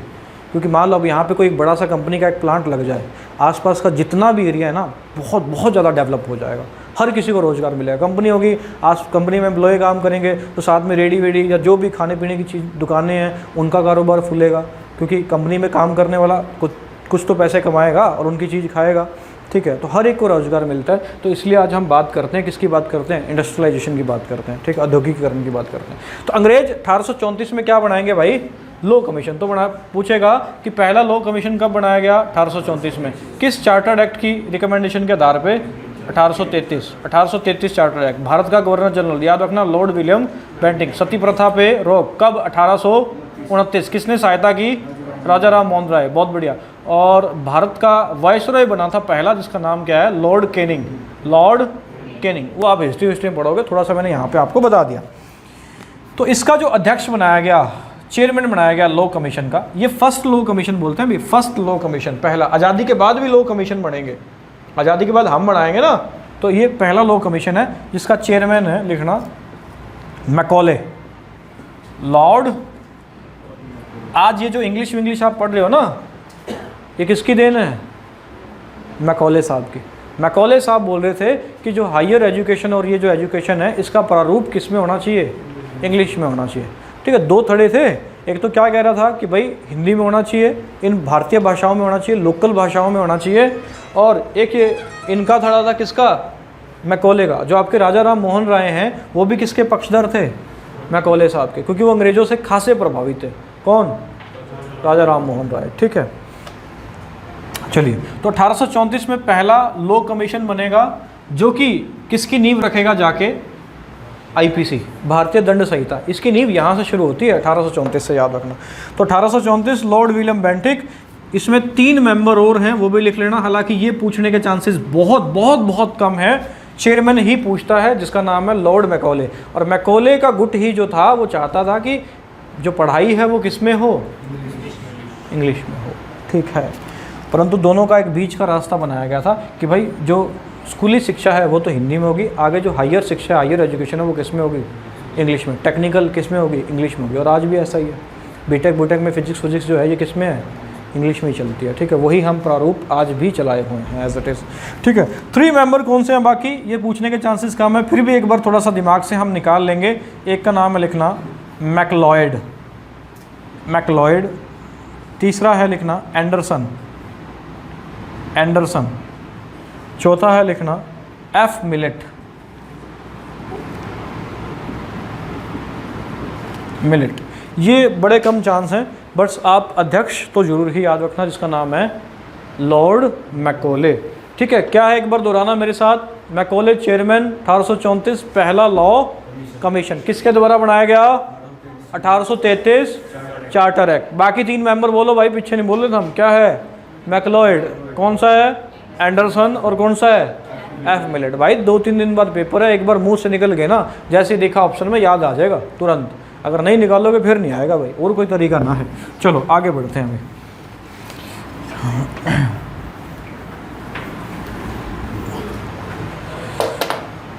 सेकंड लॉ कमीशन है, देखना सेकंड लॉ। अच्छा, इसने रिपोर्ट कब सौंपी ये भी लिख लेना, 2 मई 1837। 2 मई 1837 को फर्स्ट लॉ कमीशन ने क्या सौंपी थी, रिपोर्ट सौंपी थी। सेकंड लॉ कमीशन है लिखना, second law commission. Second law commission जो है वो 1853 में बना, ज़्यादा डिटेल में हम जाएंगे नहीं। और इसके अध्यक्ष थे सर जॉन रोमिली, सर जॉन रोमिली। 1853, 1853 में ही चार्टर एक्ट भी आया था। 33 में आया, 13 में आया, और कब आया था, 53 में आया था, ठीक है। और उस टाइम पे भारत का गवर्नर जनरल हुआ करता था लॉर्ड डलहौजी, जिसने बीज बोए किसके, 1857 की क्रांति के। बताया था मैंने, तात्कालिक कारण तो सिर्फ क्या था, चर्बी वाले कारतूस, परंतु इसका जो बैकग्राउंड है वो पीछे से चलता आ रहा था। डलहौजी की हड़प नीति, सहायक संधि, अंग्रेज़ों का भारतीयों के धर्म में बराबर दखल देना बहुत बार, ये रीज़न थे किसके, मेन रीज़न 1857 क्रांति के। और चिंगारी जिस वजह से सुलगी उसका कारण क्या था कि भाई कारतूस पे जो चर्बी है उसको खोलना पड़ता था मुंह से, और वो चर्बी किसकी है, गाय और सूअर की है। परंतु ये तो सिर्फ एक तात्कालिक कारण था, एक प्रेजेंट का कारण था। तो 53 में आया सर जॉन रोमिली, उसके बाद लिखना 1861 में आया, ये सेकंड हो गया ना, ये कौन सा हो जाएगा फिर, तीसरा 1861। सेम पर्सन है इसका भी अध्यक्ष, 61 वाले का। 79 में लिखना 1879 के अंदर डॉक्टर विटली स्टॉक्स। पता है यूट्यूब का बच्चा होता है ना, इसको मसाला चाहिए, बस आते फटाफट धाराएं लिख दो 10 12 15 गुरुजी, और 20-25 मिनट में वीडियो बना खत्म कर दो। ऐसे तैयारी ना होती, ठीक है, ये कोई शॉर्टकट नहीं है किसी चीज़ का, पर ये तो तुम खुद भी कर सकते, वीडियो की क्या जरूरत है इसमें। 1879 कौन सा है, डॉक्टर विटली स्टॉक्स, ठीक है। और इन्होंने बनाया आज़ादी के बाद हमने लॉ कमीशन, बीच में और भी बनते रहे, उनके हम डिस्कशन नहीं करेंगे, बस इतने 1 2 4। हाँ, आज़ादी से पहले यही हैं, 4 ही हैं, ठीक है। आज़ादी के बाद का एक पहला बनेगा, फिर लिखना फर्स्ट जो बनेगा, ये बहुत इंपॉर्टेंट है, याद रखना, 1955 के अंदर, जिसका नाम है MC सीतलवाड़, जिसका अध्यक्ष है, सॉरी, फर्स्ट लॉ कमीशन आज़ादी के बाद कब बना, 1955 में, जिसका चेयरमैन है, लिखना अध्यक्ष है MC सीतलवाड़। ये नाम एक कारण से और भी इम्पोर्टेंट है, कोई बताएगा क्या, MC सीतलवाड़ क्यों इम्पोर्टेंट है? भारत का जो पहला अटॉर्नी जनरल था, जिसको आप हिंदी में बोलते हैं महान्यायवादी, जो कि भारत का पहला लॉ ऑफिसर होता है। इंडिया का फर्स्ट लॉ ऑफिसर कौन सा होगा, अटॉर्नी जनरल, जिसको बोलेंगे महान्यायवादी, जिससे संबंधित अनुच्छेद, हाँ ये क्या था लिख लेना कॉपी में भी, इंडिया का क्या था, फर्स्ट अटॉर्नी जनरल, ठीक है, महान्यायवादी, जो कि देश का क्या होता है, प्रथम law officer. Law officer, first citizen कौन है, प्रेसिडेंट। आपके राज्य का फर्स्ट सिटीजन कौन है, राज्यपाल। राज्य का राज्यपाल, देश का कौन है, प्रेसिडेंट। सेकंड कौन है, उपराष्ट्रपति। कौन है, उपराष्ट्रपति, एंड सो ऑन, ये हायरार्की है बहुत बड़ी। राज्य का कौन है, राज्यपाल, और देश का प्रथम लॉ अधिकारी, विधिक अधिकारी कौन है, अटॉर्नी जनरल। तो देश का पहला अटॉर्नी जनरल था MC सीतलवाड़, जो कि अनुच्छेद आपके किस में वर्णन है, अटॉर्नी जनरल 76 में, 76 में, ठीक है। आज अटॉर्नी जनरल कौन है भाई, के वेणुगोपाल। के वेणुगोपाल आज क्या है, आपके अटॉर्नी जनरल है, हिंदी बोलेंगे महान्यायवादी, ठीक है। तो आज़ादी के बाद हमने पहला बनाया 1955 में, जिसका अध्यक्ष बनाया किसको, MC सीतलवाड़। आज जो के वेणुगोपाल है, ये कौन से नंबर का है, ये भी लिख लेना, 15वें नंबर का है। लॉ अधिकारी नहीं, अटॉर्नी जनरल, लॉ ऑफिसर है ये, देश का सबसे बड़ा, ठीक है। अटॉर्नी जनरल थोड़ा सा अगर मैं बताऊं क्या है, अटॉर्नी जनरल सरकार का एक तरीके से क्या है, वकील है, देसी भाषा में। सरकार के जो भी, केंद्र सरकार के जो भी कानूनी फैसले दाव पेच होते हैं, उसमें सरकार केस होते हैं, उसमें सरकार की तरफ से कौन जाता है, अटॉर्नी जनरल जाता है। अटॉर्नी जनरल बोलते हैं ना, केंद्र सरकार ने, सुप्रीम कोर्ट ने केंद्र सरकार को फटकार लगाई, वो केंद्र सरकार को फटकार लगाने का मतलब किसको फटकार लगाना ही है, अटॉर्नी जनरल को। इनडायरेक्टली तो उसको ही लगाता है, पर अटॉर्नी जनरल को कुछ भी बोला गया, वो किसको बोला गया माना जाता है, सरकार को। अब मोदी साहब थोड़ी कोर्ट में जाके बैठे, हाँ बताइए जज साहब क्या है, ऐसा नहीं है। ये काम करेगा कौन, अटॉर्नी जनरल करेगा सरकार के लिए ये काम, ठीक है, ये आप याद रखेंगे। और अटॉर्नी जनरल जो है वो संविधान के किसी भी, संसद के किसी भी सदन में, संसद में कितने सदन हैं, 2, उच्च सदन और निम्न सदन, लोकसभा और राज्यसभा, किसी भी सदन में जाके कार्रवाई में भाग ले सकता है, परंतु इसके पास वोट डालने का अधिकार नहीं है, क्योंकि किसी भी सदन का क्या नहीं होता, सदस्य नहीं होता। क्या नहीं होता, सदस्य नहीं होता, ठीक है। तो याद रहेगा, आज़ादी के बाद हमने पहला बनाया 1955 में, जिसका चेयरमैन कौन था, MC सीतलवाड़, जो कि भारत का पहला कौन था, अटॉर्नी जनरल, जो कि किस अनुच्छेद में वर्णित है, 76 में। देश का प्रथम विधिक अधिकारी अटॉर्नी जनरल। आगे बढ़ते हैं अभी, और लेटेस्ट बनाया हमने 21वां, आज़ादी के बाद पहला ये 21वां बनाया, लिखना 2015 में, 2015 में 21st लॉ कमीशन, आज़ादी के बाद 2015 में, जिसका चेयरमैन है बलबीर सिंह चौहान, BS चौहान, बलबीर सिंह चौहान। इसके बाद हमने लॉ कमीशन नहीं बनाया अभी तक, ठीक है। तो 15वां लॉ कमीशन, 21वां लॉ कमीशन 2015, चेयरमैन कौन है, BS चौहान। आगे बढ़ते हैं अभी।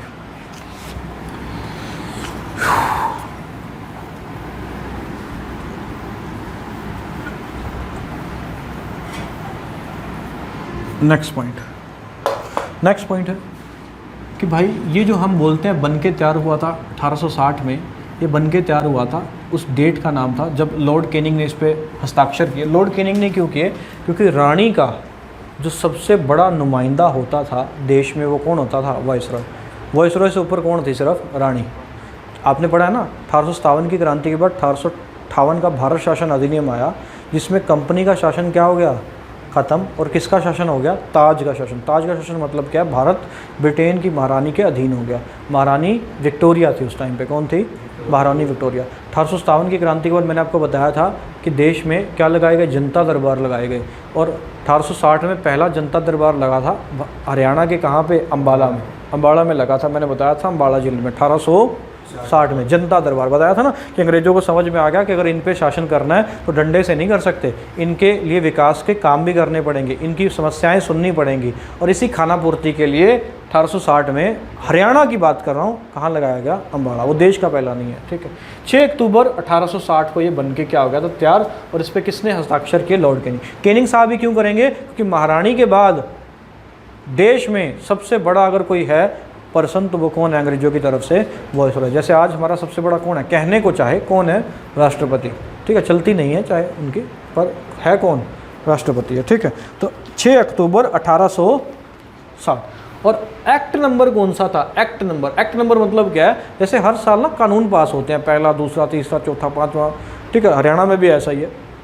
तो ये एक्ट नंबर था उस टाइम का 1860 का 45। कुछ भी पूछ सकते हैं, भी देखो हरियाणा में कुछ भी पूछा जा सकता है। अब किसी भाई को लग रहा है सर जी इतना डिटेल में करा रहे हो, भाई पेपर में कुछ भी पूछा जा सकता है, एनीथिंग कैन बी आस्क्ड, ठीक है। 6 अक्टूबर 1860 एक्ट नंबर 45। इसी के 9 साल बाद 1869 में एक आदमी जन्म लेगा जिसका नाम है मोहनदास करमचंद गांधी। 2 अक्टूबर 1869, 1948 में हो जाएगी मृत्यु। ये बात क्यों बताई ना, लिंक रहेगा आपका। 6 अक्टूबर 2 अक्टूबर 6 अक्टूबर 2 अक्टूबर गांधी, ठीक है। 6 अक्टूबर पिनल कोड बन के तैयार, साइन लॉर्ड कैनिंग, ठीक है, कैनिंग साहब, ओके।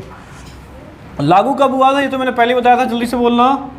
1/1/1/1 1862। 1/1 का मतलब 1 जनवरी 1862, ठीक है। 1 जनवरी 1862 को, ठीक है। 2019 से पहले, 2019 से पहले का मतलब क्या है? 2019 में जम्मू कश्मीर का अपना अलग संविधान था, अपना अलग पिनल कोड था, उसका नाम था रणबीर पिनल कोड। अभी लिखवा दूंगा, टेंशन नहीं लेनी। वहाँ ये नहीं चलता था, वहाँ चलता था रणबीर पिनल कोड। 1932 में लागू हुआ था, 2019 में ख़त्म कर दिया। 2019 में अनुच्छेद 370 संविधान से नहीं हटा। 370 का एक प्रोविज़न ऐसा है जो कि जम्मू कश्मीर को विशेष राज्य का दर्जा देता था। बदतमीज पढ़ा रहे हैं, 370 हट गई, 370 नहीं हटा। 370 अनुच्छेद आज भी है संविधान में, चाहे देख लेना। उसका एक प्रोविज़न ऐसा था जो कि जम्मू कश्मीर को स्पेशल राज्य का, अब सिर्फ जम्मू कश्मीर स्पेशल राज्य नहीं है, पूर्व में और भी बहुत सारे राज्य ऐसे हैं जिनको किसका राज्य है? दर्जा है, विशेष राज्य। पर जम्मू कश्मीर का स्पेशल जो दर्जा है वो अलग प्रकार का था। जैसे वहाँ दोहरी नागरिकता, वहाँ आप लैंड नहीं खरीद सकते। 35A था, 35A भी क्या हो गई? समाप्त। आप वहाँ जाके क्या खरीद सकते हैं? आप लैंड, ठीक है, धरती ज़मीन खरीद सकते हैं। और अगर जम्मू कश्मीर की कोई लड़की है, अगर वो जम्मू कश्मीर से बाहर किसी इंडियन से शादी करती है तो उसके सारे प्रॉपर्टी राइट क्या हो जाएंगे? ख़त्म। खट्टर साहब की स्टेटमेंट आपको याद होगी, ठीक है, आई है नहीं? चलो हम फिर पढ़ देनी करंट अफेयर, मेरे को लगता है। तो 1 जनवरी 1862 को ही हो गया था लागू, परंतु 2019 से पहले जम्मू कश्मीर को छोड़कर पूरे भारत में क्या था? लागू था। परंतु 2019 31 अक्टूबर 2019 को जम्मू कश्मीर और लद्दाख को क्या बना दिया गया? केंद्र शासित प्रदेश बना दिया गया, जम्मू कश्मीर और लद्दाख को। और अब ये किस में भी लागू है? जम्मू कश्मीर में भी लागू है, लद्दाख में भी लागू है, ठीक है। बात समझ में आई? 19 से पहले कहाँ नहीं था? हाँ, तो 1 जनवरी 1862 से पूरे भारत में लागू कर दिया। और सिवाय किसके? उस टाइम पे खैर पूरा भारत तो नहीं, उस टाइम पे तो क्या होगा? ब्रिटिश भारत, मतलब जो किसके कब्जे में है? अंग्रेजों के कब्जे में। राजा रानी भी तो चल रहे थे पैरेलल, 1857 की क्रांति के बाद अंग्रेजों को समझ में आ गया ना, अगर इस देश में बने रहना है तो ये कुछ राजाओं को अपनी कुठपुतली बना के रखना पड़ेगा, ताकि भाई बुरे समय में ये हमारी मदद कर सकें, है ना। वो बोलते ना, दुश्मन इतने भी ना बनाओ कि भाई हार ही जाओ, कुछ मित्र भी होने चाहिए जो आपका मुसीबत में क्या दे सकें, साथ दे सकें। मराठों की एक हार का कारण ये भी था कि भाई सबसे ही दुश्मनी मोल ले ली, सिखों से भी, इनसे भी, मुगलों के भी, हर एक से दुश्मनी मोल ले ली, हार गए। यहाँ आके किसी ने साथ नहीं दिया, भूखे मरे पानीपत की जिसी लड़ाई में, ठीक है। तो 1 जनवरी 1862 को ब्रिटिश शासन पे, ब्रिटिश भारत में क्या हो गया, लागू, और आज़ादी के बाद भी लागू रहा, सिवाय किसके, जम्मू कश्मीर के। अब आप लिख लो, जम्मू कश्मीर में 1932 में एक पिनल कोड इन्होंने लगाया, रणबीर पिनल कोड। आज़ादी से पहले ब्रिटिश भारत पे लागू था, जहाँ पे अंग्रेजों का सीधा सीधा क्या था, अधिकार। राजा रानी के अलग कानून चल रहे थे, उनके अलग कानून थे ब्रिटिश भारत पे। आज़ादी के बाद पूरे भारत सिवाय किसके, जम्मू। रणबीर पिनल कोड कब लागू हुआ था, वहाँ 32 में, और ख़त्म होगा जाके लिखना 2019 में, 2019 में हो गया था ख़त्म। क्यों हुआ 2019 ख़त्म, क्योंकि 2019 में जम्मू कश्मीर से राज्य का दर्जा छीन लिया गया था। अनुच्छेद 370 आज भी है, परंतु उसकी वो वाला प्रोविज़न जो जम्मू कश्मीर को विशेष राज्य का दर्जा देता था वो समाप्त कर दिया, और 35 से भी क्या कर देगी, समाप्त। और 31 अक्टूबर 2019 को एक निर्णय ये लिया गया कि भाई जम्मू कश्मीर और लद्दाख अब क्या बनेंगे, सेपरेट यूटी। अब आपके देश की जो सबसे बड़ा केंद्र शासित प्रदेश है वो कौन सा है, लद्दाख है। आपका एरिया में नंबर, हरियाणा का एरिया में नंबर वैसे तो कितना है, कौन सा है, राज्यों में कौन सा है, 20वां। अगर मैं यूटी भी शामिल कर दूं, लद्दाख हमसे भी बड़ी 21वां आ जाएगा, ठीक है ना। चलो आगे भाई, कुछ देश और हैं जो हमसे ही निकले, कौन से, पाकिस्तान, ठीक है, बदतमीज देश, बांग्लादेश। सवाल ये पूछता है, तो सवाल ये पूछता है कि किन देशों की आचार संहिता भारत के जैसी है, बाकायदा ये क्वेश्चन बहुत बार आया हुआ है। तो किन किन देशों की है, वो 8 देश हैं, वो आपको लिखने हैं, लिख लेंगे जल्दी से। एक तो अपना भारत की है, वही किसकी है, सेकंड लिखना पाकिस्तान, वही किसकी होगी, मलेशिया, वही किसकी है लिखना, सिंगापुर। सेम मतलब इसके मिलती जुलती है, मैं ये कहना चाह रहा हूँ। सिंगापुर, बांग्लादेश,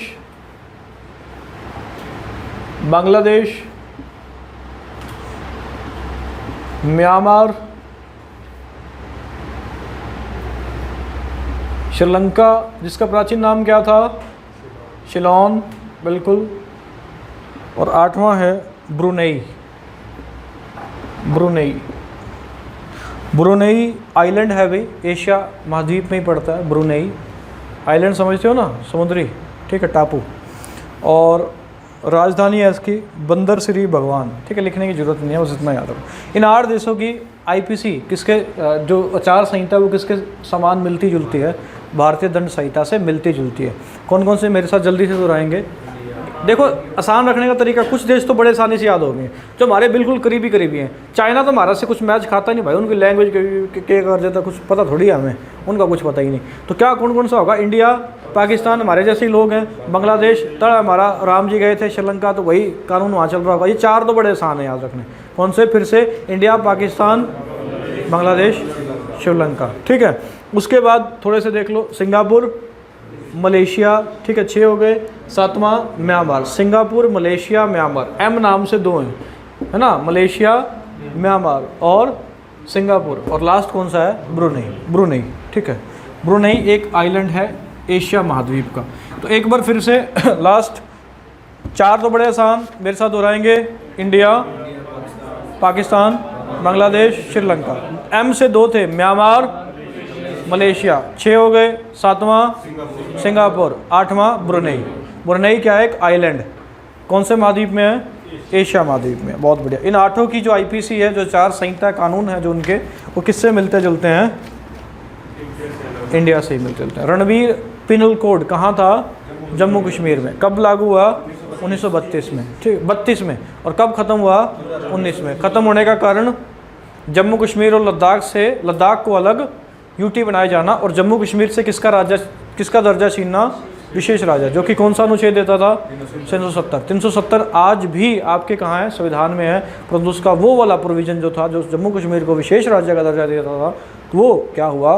खत्म। 370 अनुच्छेद आज भी है बाकायदा किसके अंदर? कॉन्स्टिट्यूशन के अंदर। मैंने आपको पढ़ाया था, पॉलिटी पढ़ाते हो ज़रा बताना संविधान में कौन सा भाग नहीं है आज? भाग 7 नहीं है, बिल्कुल। पार्ट 7 आपके कॉन्स्टिट्यूशन में है ही नहीं, क्योंकि 5 में क्या है? यूनियन, 6 में क्या है? स्टेट, 7 में कुछ नहीं। ठीक है, चलो आगे बढ़ते हैं। मूविंग फर्दर, कहाँ है डस्टर? पिनल कोड कब लागू हुआ था भाई? 1 जनवरी 1862। बन के तैयार 6 अक्टूबर, 2 अक्टूबर, 6 अक्टूबर, 2 अक्टूबर, 6 अक्टूबर। ठीक है, ऐसे याद रहेगा आपको। और एक्ट नंबर कौन सा था? 45। Act number 45, 45। ओके, चलो आगे बढ़ेंगे। अभी आईपीसी की थोड़ी सी बात अब करते हैं। अब शुरू ही करते हैं, सेक्शन वगैरह, धाराएं वगैरह थोड़ी सी करेंगे आज, बाकी कल करेंगे।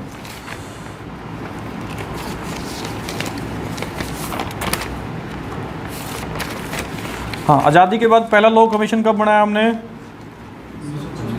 चेयरमैन कौन था? सेतलवाड। वही भारत का पहला अटॉर्नी जनरल। आज अटॉर्नी जनरल के वेणुगोपाल। कौन से नंबर का? 15 नंबर का। आज लॉ कमीशन कौन सा है? 21वां। कौन सा? 21वां। 2015। Chairman BS Chauhan, Balbir Singh Chauhan. ठीक है। आईपीसी जिसमें सेक्शन कितने बताया था? 511। ठीक है। चैप्टर कितने? 11 दूनी 22 और 1 23। ठीक है। सेक्शन नंबर 1 to 5 मुद्दे पे आ गए अब हम। अब भाई यूट्यूब पे जो वीडियो देखोगे उनमें तो सीधा ये सेक्शन वही PDF से लगा, स्मार्ट बोर्ड है उन पर, वो चल रही है IPC 3 IPC 4, उस पर अपना लिखे जा रहा है। ठीक है, वैसे याद ना होती भाई। सेक्शन 1, चैप्टर 1 में क्या है? चैप्टर 1 में है सेक्शन 1 to 5। ये किस में आएगा लिखना? ये आएगा चैप्टर 1, और जिसका नाम क्या है? नाम है परिचय, और इंग्लिश में हो जाएगा क्या? इंट्रोडक्शन। क्योंकि कभी भी किसी भी कानून जो भी कुछ होगा उसका इंट्रोडक्शन क्या होगा? सबसे पहले होगा। जैसे संविधान में सबसे पहले क्या आता है? प्रेम्बल। उसका क्या है? इंट्रोडक्शन है। उसमें ये लिखा है कि हमने किस प्रकार का संविधान बनाया है, एक मोटा मोटा सा जिस्ट है। जैसे कहानी का एक वो पढ़ते हैं ना, मोरल क्या है? मोरल है ना, तो लालच बुरी बला है, जैसे वो एक मोरल होता है। तो ठीक है, ऐसे ही इसका जो first section 1 to 5 chapter first है, वो किससे रिलेटेड है? इसके इंट्रोडक्शन। इसमें अब आएंगे हम सेक्शन फर्स्ट पे। 1 से 5 तो हम 5 करेंगे, क्योंकि इनसे कुछ भी पूछ सकता है, सेक्शन 1 to 5 से। फिर उसके बाद हम इंपॉर्टेंट पे आएंगे इसके बाद। सेक्शन 1 में क्या है? सेक्शन 1 में नाम लिखना, संहिता का नाम।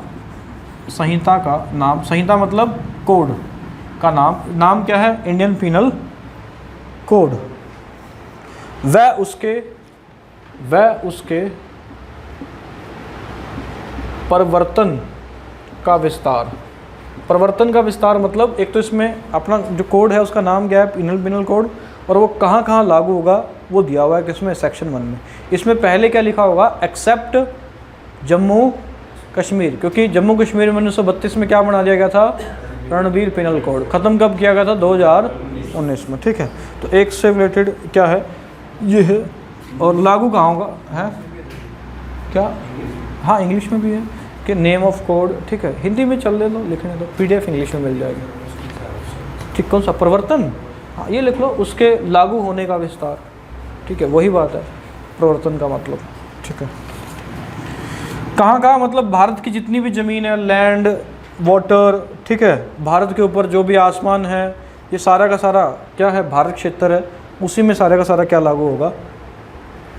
IPC लागू होगा। ठीक है, इसका मतलब ये है, मतलब भारत भूमि में जो कुछ भी है, भारत के जो, ठीक है, जो भी आइलैंड है, जो भी समुद्री सीमा है, जो भी भारत के ऊपर आसमान है, अगर मान लो ऊपर भी कोई हवाई जहाज़ कोई आ जाए तो वो यहाँ पे कोई क्राइम कर दे, शत्रु देश का हो, जैसे भी हो, तो उस पर भी क्या लगेगी? IPC लगेगी, क्योंकि वो हमारी ही लैंड मानी जाएगी। लैंड का मतलब सिर्फ ये मिट्टी ना है। सेक्शन 2 पे लिखेंगे क्या है? सेक्शन 2। तो सेक्शन 1 में क्या है भाई? कोड का नाम क्या है और लागू कहाँ कहाँ होगा? लागू कहाँ होगा? पूरे भारत क्षेत्र में लागू होगा, बस सिंपल सी डेफिनेशन ये है। आगे लिखेंगे भारत के अंदर। सेक्शन 2 में क्या है? भारत के अंदर कोई भी व्यक्ति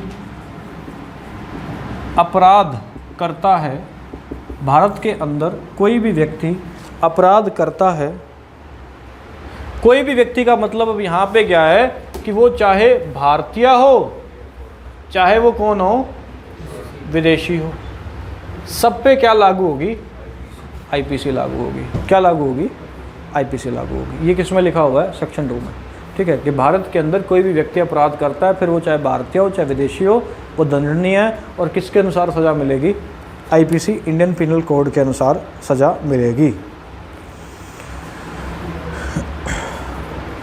बट आपको पता है एक संविधान में एक अनुच्छेद है, अनुच्छेद नंबर 361, उसमें क्या है, राज्यपाल और राष्ट्रपति को अपने पद पर रहते हुए कोई भी क्राइम अगर कर दें, मर्डर भी कर दें, तो इनको गिरफ्तार नहीं किया जा सकता। ये किस अनुच्छेद में लिखा हुआ है, 361 में।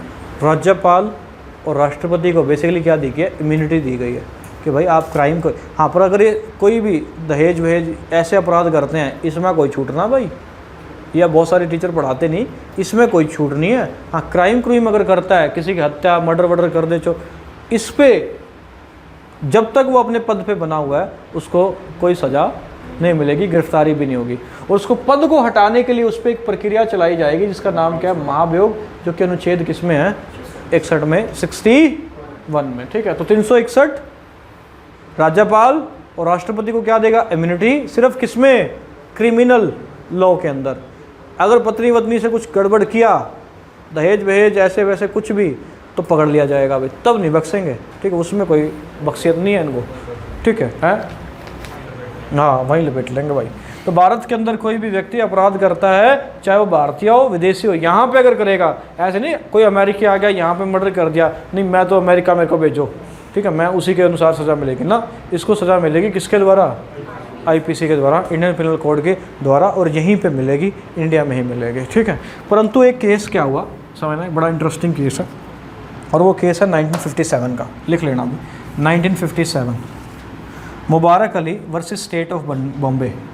मुबारक Ali versus state of Bombay.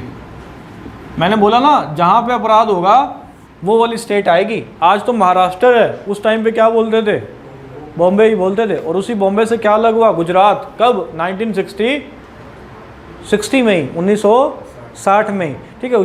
Gujarati भाषाओं के लिए गुजरात और मराठी भाषाओं के लिए बॉम्बे, ठीक है। उसी का नाम आगे जाके क्या किया गया, महाराष्ट्र। बताया था ना 1956 में इस देश को 14 राज्य और 6 केंद्र शासित प्रदेश में बांट दिया गया था। कौन सा संविधान संशोधन था, 7वां संविधान संशोधन कब हुआ, 1956 में, ठीक है। बताई थी ना सारी बातें, राज्य पुनर्गठन आयोग आया था 1900, ये सारी बातें हो रखी हैं पहले, अब आपने रिवाइज नहीं की वो आपका।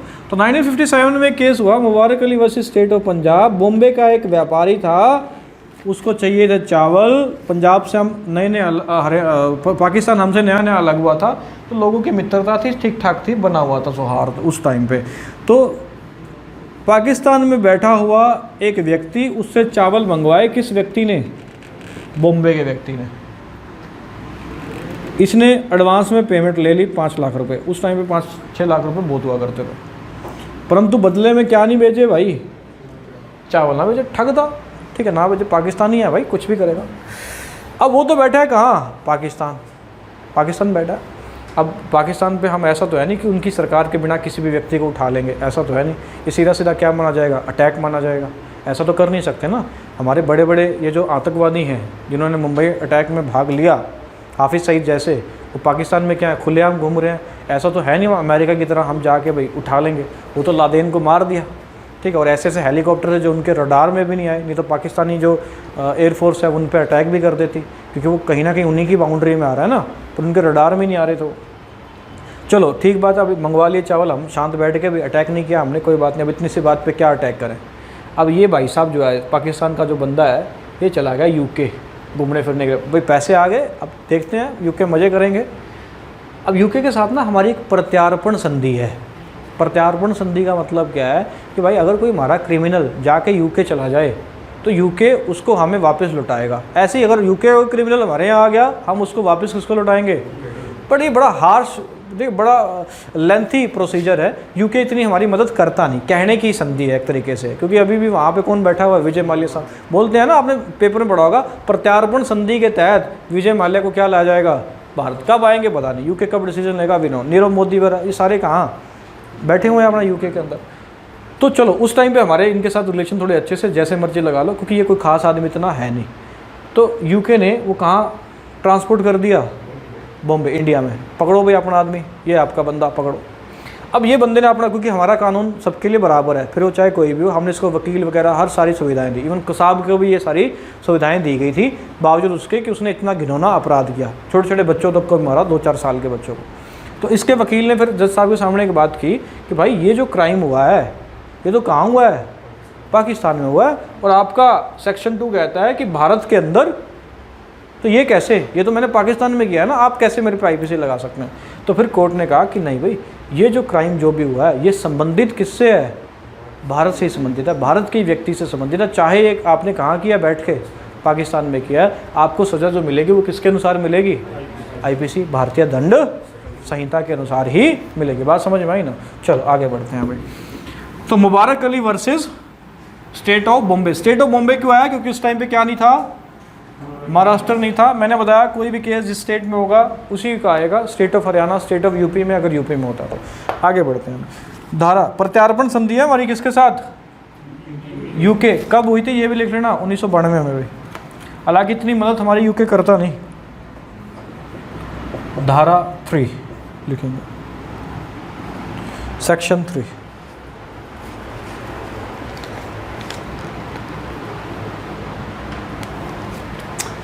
अब इसके लिए क्या है,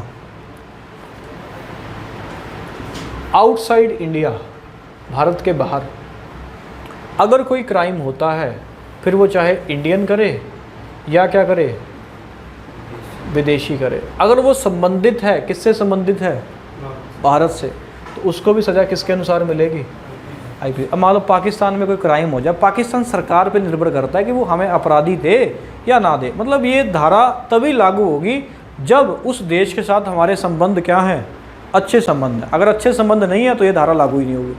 ऑब्वियसली वो देश हमें देगा ही नहीं ना वो अपराधी को, तो हम कैसे अटैक थोड़ी करेंगे, इतनी सी बात। अब बात समझना, जैसे मान लो आउटसाइड इंडिया का मतलब समझते हैं। पाकिस्तान में कोई एक एक्स है, एक व्यक्ति है एक्स, इंडिया का नहीं है, पाकिस्तान का ही है और पाकिस्तान में ही है। उसने पाकिस्तान के एक व्यक्ति वाई को मारा, क्या इस पर आईपीसी लगेगी? क्यों? भारत के बाहर तो हो रहा है, इंडिया के बाहर तो हो रहा है। तो हमने क्या बोला, इंडिया के बाहर अगर कोई क्राइम होता है तो मारना तो हमारे यहाँ भी क्राइम है ना, रिलेटेड टू इंडिया नहीं है, इससे हमारे कोई संबंध ही नहीं है। तो इससे हम ऐसा थोड़ी, अब वहाँ के केस भी हमारा सुप्रीम कोर्ट, अपने केस नहीं संभाले जाते, ठीक है, ये केस संभालने लग जाएगा, ऐसा नहीं है।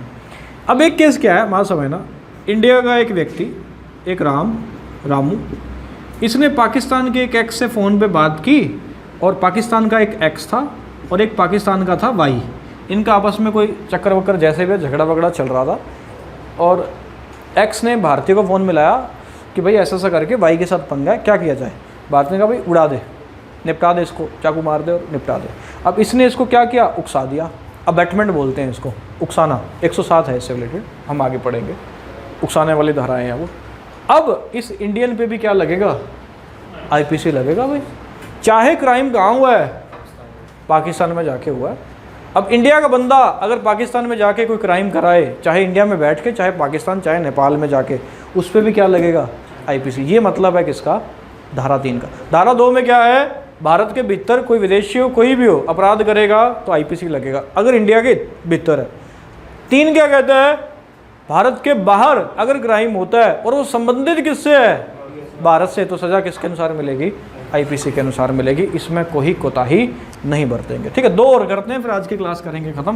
ये पहले चैप्टर तो मैं सोच रहा था कि सारा ही करा दूँ, क्योंकि ये थोड़ा सा ज़रूरी भी है, शुरू का तो पता होना चाहिए। उसके बाद फिर हम इम्पोर्टेंट करेंगे भाई। धारा 4 लिखेंगे,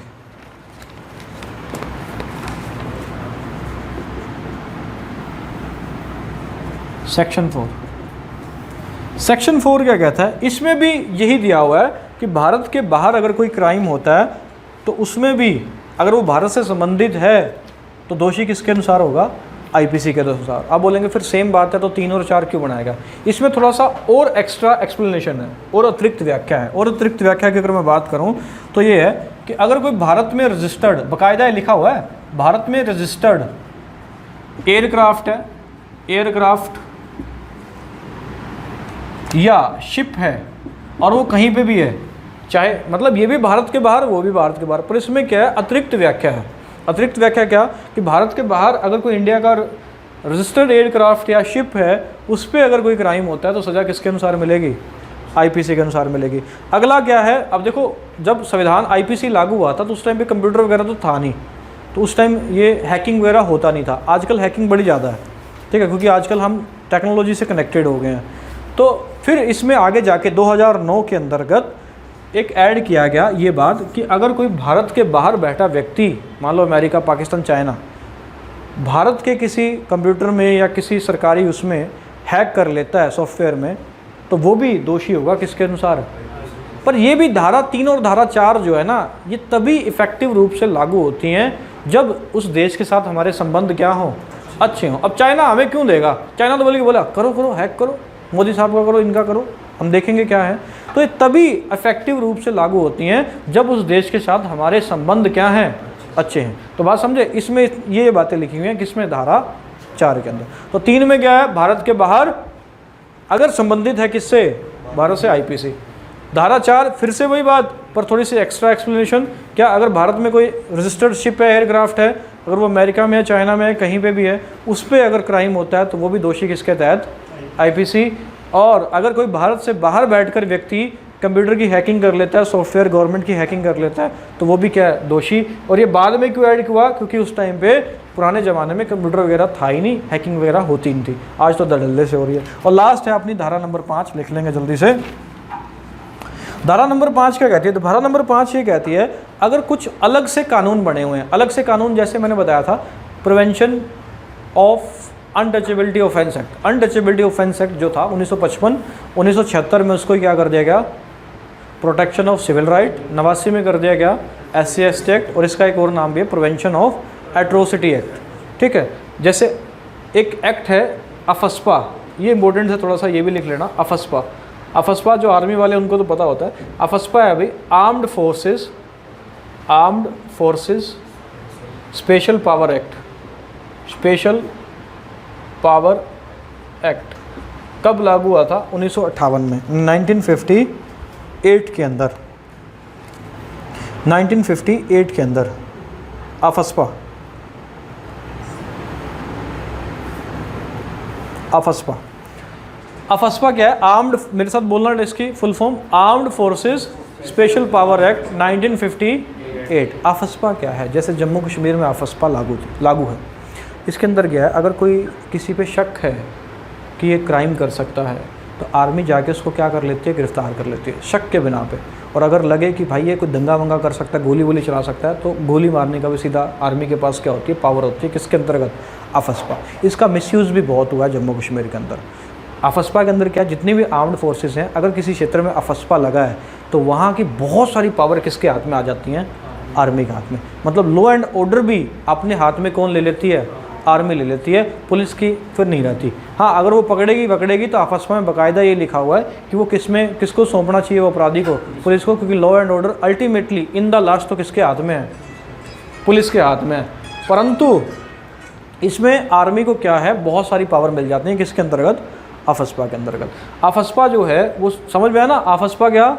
आर्म्ड फोर्सेस से रिलेटेड अगर किसी एरिया पे लागू है तो लॉ एंड ऑर्डर किसके हाथ में आ जाएगा? Ultimately army. और आर्मी अपने हिसाब से, आर्मी तो फिर पता आपको कैसे फिर सिद्धा करती है फिर भाई, ठीक है, अपने हिसाब से फिर वहाँ पे लॉ एंड ऑर्डर मेंटेन करेगी। सबसे पहले लागू हुआ लिखना असम में, असम।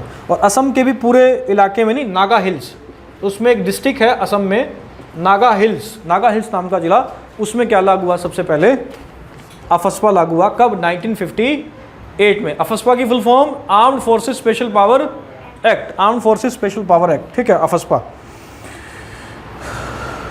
ठीक है, हालांकि ये अफस्पा भी ना हमारे दिमाग में ऐसे ही नहीं आया, ये भी हमें कौन देके गए थे?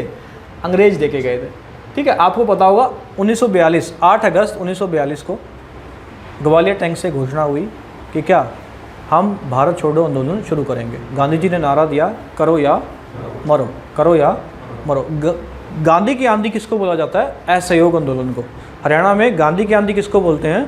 असहयोग आंदोलन को। करो या मरो का नारा किसमें दिया गया? किसमें? भारत छोड़ो आंदोलन, 8 अगस्त 1942, 8 अगस्त 1942। और 9 अगस्त को जितने भी इंपॉर्टेंट नेता थे ये सब क्या कर लिए गए? गिरफ्तार कर लिए गए। ठीक है, तो अंग्रेज़ों ने उस टाइम पे कानून, यही कुछ ऐसा कानून पास किया 15 अगस्त 1942 को, किस लिए? कि भारत छोड़ो आंदोलन सक्सेसफुल ना हो पाए और जितनी भी ये गतिविधियां हैं, ये आर्मी आ जाए, बुला ली जाए, और जितने भी ये कुछ ऐसा करने की उसमें फिराक में है, इनको क्या कर लिया जाए? गिरफ्तार कर लिया जाए। ठीक है, किससे? भारत छोड़ो आंदोलन। थोड़ा सा डेट वेट भी लिख लेना। एक पेपर अभी हुआ था रिसेंटली, मुझे उसका नाम याद नहीं आ रहा, ठीक है, उसमें ये सवाल पूछा गया था कि सभी नेताओं को गिरफ्तार कब किया गया? अगले ही दिन गिरफ्तार कर लिया गया था, 9 अगस्त को। ठीक है, 8 अगस्त 1942 को शुरुआत हुई थी किससे? भारत छोड़ो आंदोलन की। ठीक है, और गांधी जी ने नारा दिया था कौन से टैंक से? ग्वालियर टैंक, ये भी याद रखना भाई, ग्वालियर टैंक, ग्वालियर टैंक से। ग्वालियर टैंक कहाँ है? मुंबई। यहाँ से नारा दिया, किसका नारा दिया? करो या मरो। इसका ग्वालियर नाम पता है कहाँ कैसे पड़ा? गो वालिया। गौ, गौ किसको बोलते हैं? गौ, गौ माता। और वालिया जो उसको रख रहा है, तो जो गायें रखने वाले थे वो गायें चराने के लिए यहाँ पे आया करते थे, इसलिए इसका नाम। और यहाँ पे पानी पीने के लिए क्या था? टैंक था, वहीं से नाम पड़ गया इसका क्या? ग्वालियर टैंक। ग्वालियर नाम कहाँ से पड़ा? गो, गायें, वाला, गायें वाला, और साथ में क्या था? टैंक। वहाँ से नाम पड़ गया क्या? ग्वालियर टैंक। और 9 अगस्त को सारे नेताओं को क्या कर लिया गया था? गिरफ्तार कर लिया गया था। इसी में गांधी जी ने नारा दिया, करो या मरो। और गांधी की आंधी हरियाणा में किसको बोला गया? असहयोग आंदोलन, जिसको वापस ले लिया था चोरा चोरी की घटना के बाद यूपी के गोरखपुर में। एक फतेहाबाद में आपका गोरखपुर है, जिसमें उत्तर भारत का सबसे बड़ा न्यूक्लियर पावर प्लांट, जिसकी उत्पादन क्षमता है 2800 मेगावाट। 700 मेगावाट के 4 प्लांट होंगे बेसिकली। एक चेरनोबिल डिजास्टर मैंने बताया था न्यूक्लियर से रिलेटेड। इसी वजह से जब भी न्यूक्लियर प्लांट लगाया जाता है, इसका क्या होता है? विरोध होता है। ठीक है भाई, छोटी सी गलती, बूम, खत्म। ठीक है, तो याद रखना। तो अंग्रेजों ने यहाँ से शुरुआत की। तो मैं कहना क्या चाह रहा हूँ? मैं ये कहना चाह रहा हूँ कि जितने भी ये अदर एक्ट हैं, जैसे SC/ST एक्ट है, ठीक है, जैसे कि डोहरी प्रोविजन एक्ट है, जैसे कि अफस्पा है, ये सब अगर हैं तो इनके प्रोविज़न अपने अलग होंगे। ये किससे इफेक्टेड नहीं होंगे? IPC से इफेक्टेड नहीं होंगे। बात समझ रहे हैं? अगर कोई अलग से कानून है तो उनकी सज़ा जो उसमें मेंशन्ड है बकायदा उसके अनुसार होगी, ना कि किसके अनुसार? IPC के अनुसार। ये बकायदा किस में लिखा हुआ है? सेक्शन 5 में। ठीक है, आज के लिए इतना ही। जैसे सेना के अपने अलग कानून होते हैं, वायुसेना के, इनके, है ना। ये नहीं कि भाई मैं तो IPC के अनुसार सजा लूँगा। वो बोलते हैं 10 चक्कर लगाया, ये पनिशमेंट, वो पनिशमेंट, तो भाई वो उनके अनुसार है, उसमें आप IPC वगैरह का जिक्र नहीं कर सकते। ठीक है, कि मेरे को IPC के अनुसार सजा दो। तो बाकायदा ये लिखा हुआ है सेक्शन 5 में। अगर कोई अलग से कानून बने हुए हैं तो उनके प्रावधान उनके अनुसार होंगे, ना कि किसके दो अनुसार? IPC। फिर से एक बार, 6 अक्टूबर 1860 बन के तैयार, साइन किसके? कैनिंग साहब के, कैनिंग साहब के, है ना। भारत का प्रथम वाइसरॉय कैनिंग, है ना। भारत का प्रथम वाइसरॉय लॉर्ड कैनिंग। और इसी ने जनता दरबार लगवाया था हरियाणा में सबसे पहले। कहाँ पे? अंबाला। 1860। IPC लागू कब हुआ? 1 जनवरी 1862। कितनी धाराएं हैं? 511। 11 दूनी 22 और 1 23। 23 क्या है? चैप्टर। धारा 1 में क्या है? IPC का नाम और इसका क्षेत्र मतलब पूरे भारत में लागू होगा। आसमान, नदी वदी जो भी है हमारे यहाँ सब जगह लागू होगा क्या? IPC। ठीक है, सिवाय एक चीज़ इसमें पहले लिखी हुई थी, किसमें? जम्मू कश्मीर। क्योंकि जम्मू कश्मीर में क्या चलता था? रणबीर पीनल कोड 1932 से 2019। 31 अक्टूबर 2019 वो डेट थी जब जम्मू कश्मीर और लद्दाख को क्या बना दिया गया? UT, केंद्र शासित प्रदेश बना दिया गया। और आज आपकी सबसे बड़ी UT कौन सी है? लद्दाख। हरियाणा का एरिया में स्थान कौन सा है? राज्यों में 20वां। UT भी शामिल कर लूँ तो कौन सा है? 21वां स्थान है। धारा नंबर 2 क्या कहती है? धारा नंबर 2 क्या था बताओ जल्दी से? सेक्शन नंबर 2 बोलो। हाँ, भारत में जो भी क्राइम मिलेगा, चाहे कोई विदेशी हो चाहे कोई भारतीय हो, सजा किसके अनुसार? IPC के अनुसार। धारा नंबर 3 क्या है? भारत के बाहर कोई विदेशी करे या भारतीय करे, संबंधित किससे होना चाहिए? भारत से। तो उसको भी आईपीसी के अनुसार। 4 में भी यही चीज़ है, थोड़ी सी इसकी डेफिनेशन बढ़ा के दी हुई है, एक्स्ट्रा दी हुई है। भारत में रजिस्टर अगर कोई एयरक्राफ्ट है, शिप है, उस पर क्राइम हुआ तो आईपीसी के अनुसार सजा। और अगर हैकिंग वगैरह करता है, 2009 में ऐड किया गया था आईटी एक्ट है एक अलग से, क्योंकि हमें बनाना क्यों पड़ा, क्योंकि भाई हैकिंग वगैरह ये मामले बढ़ रहे थे।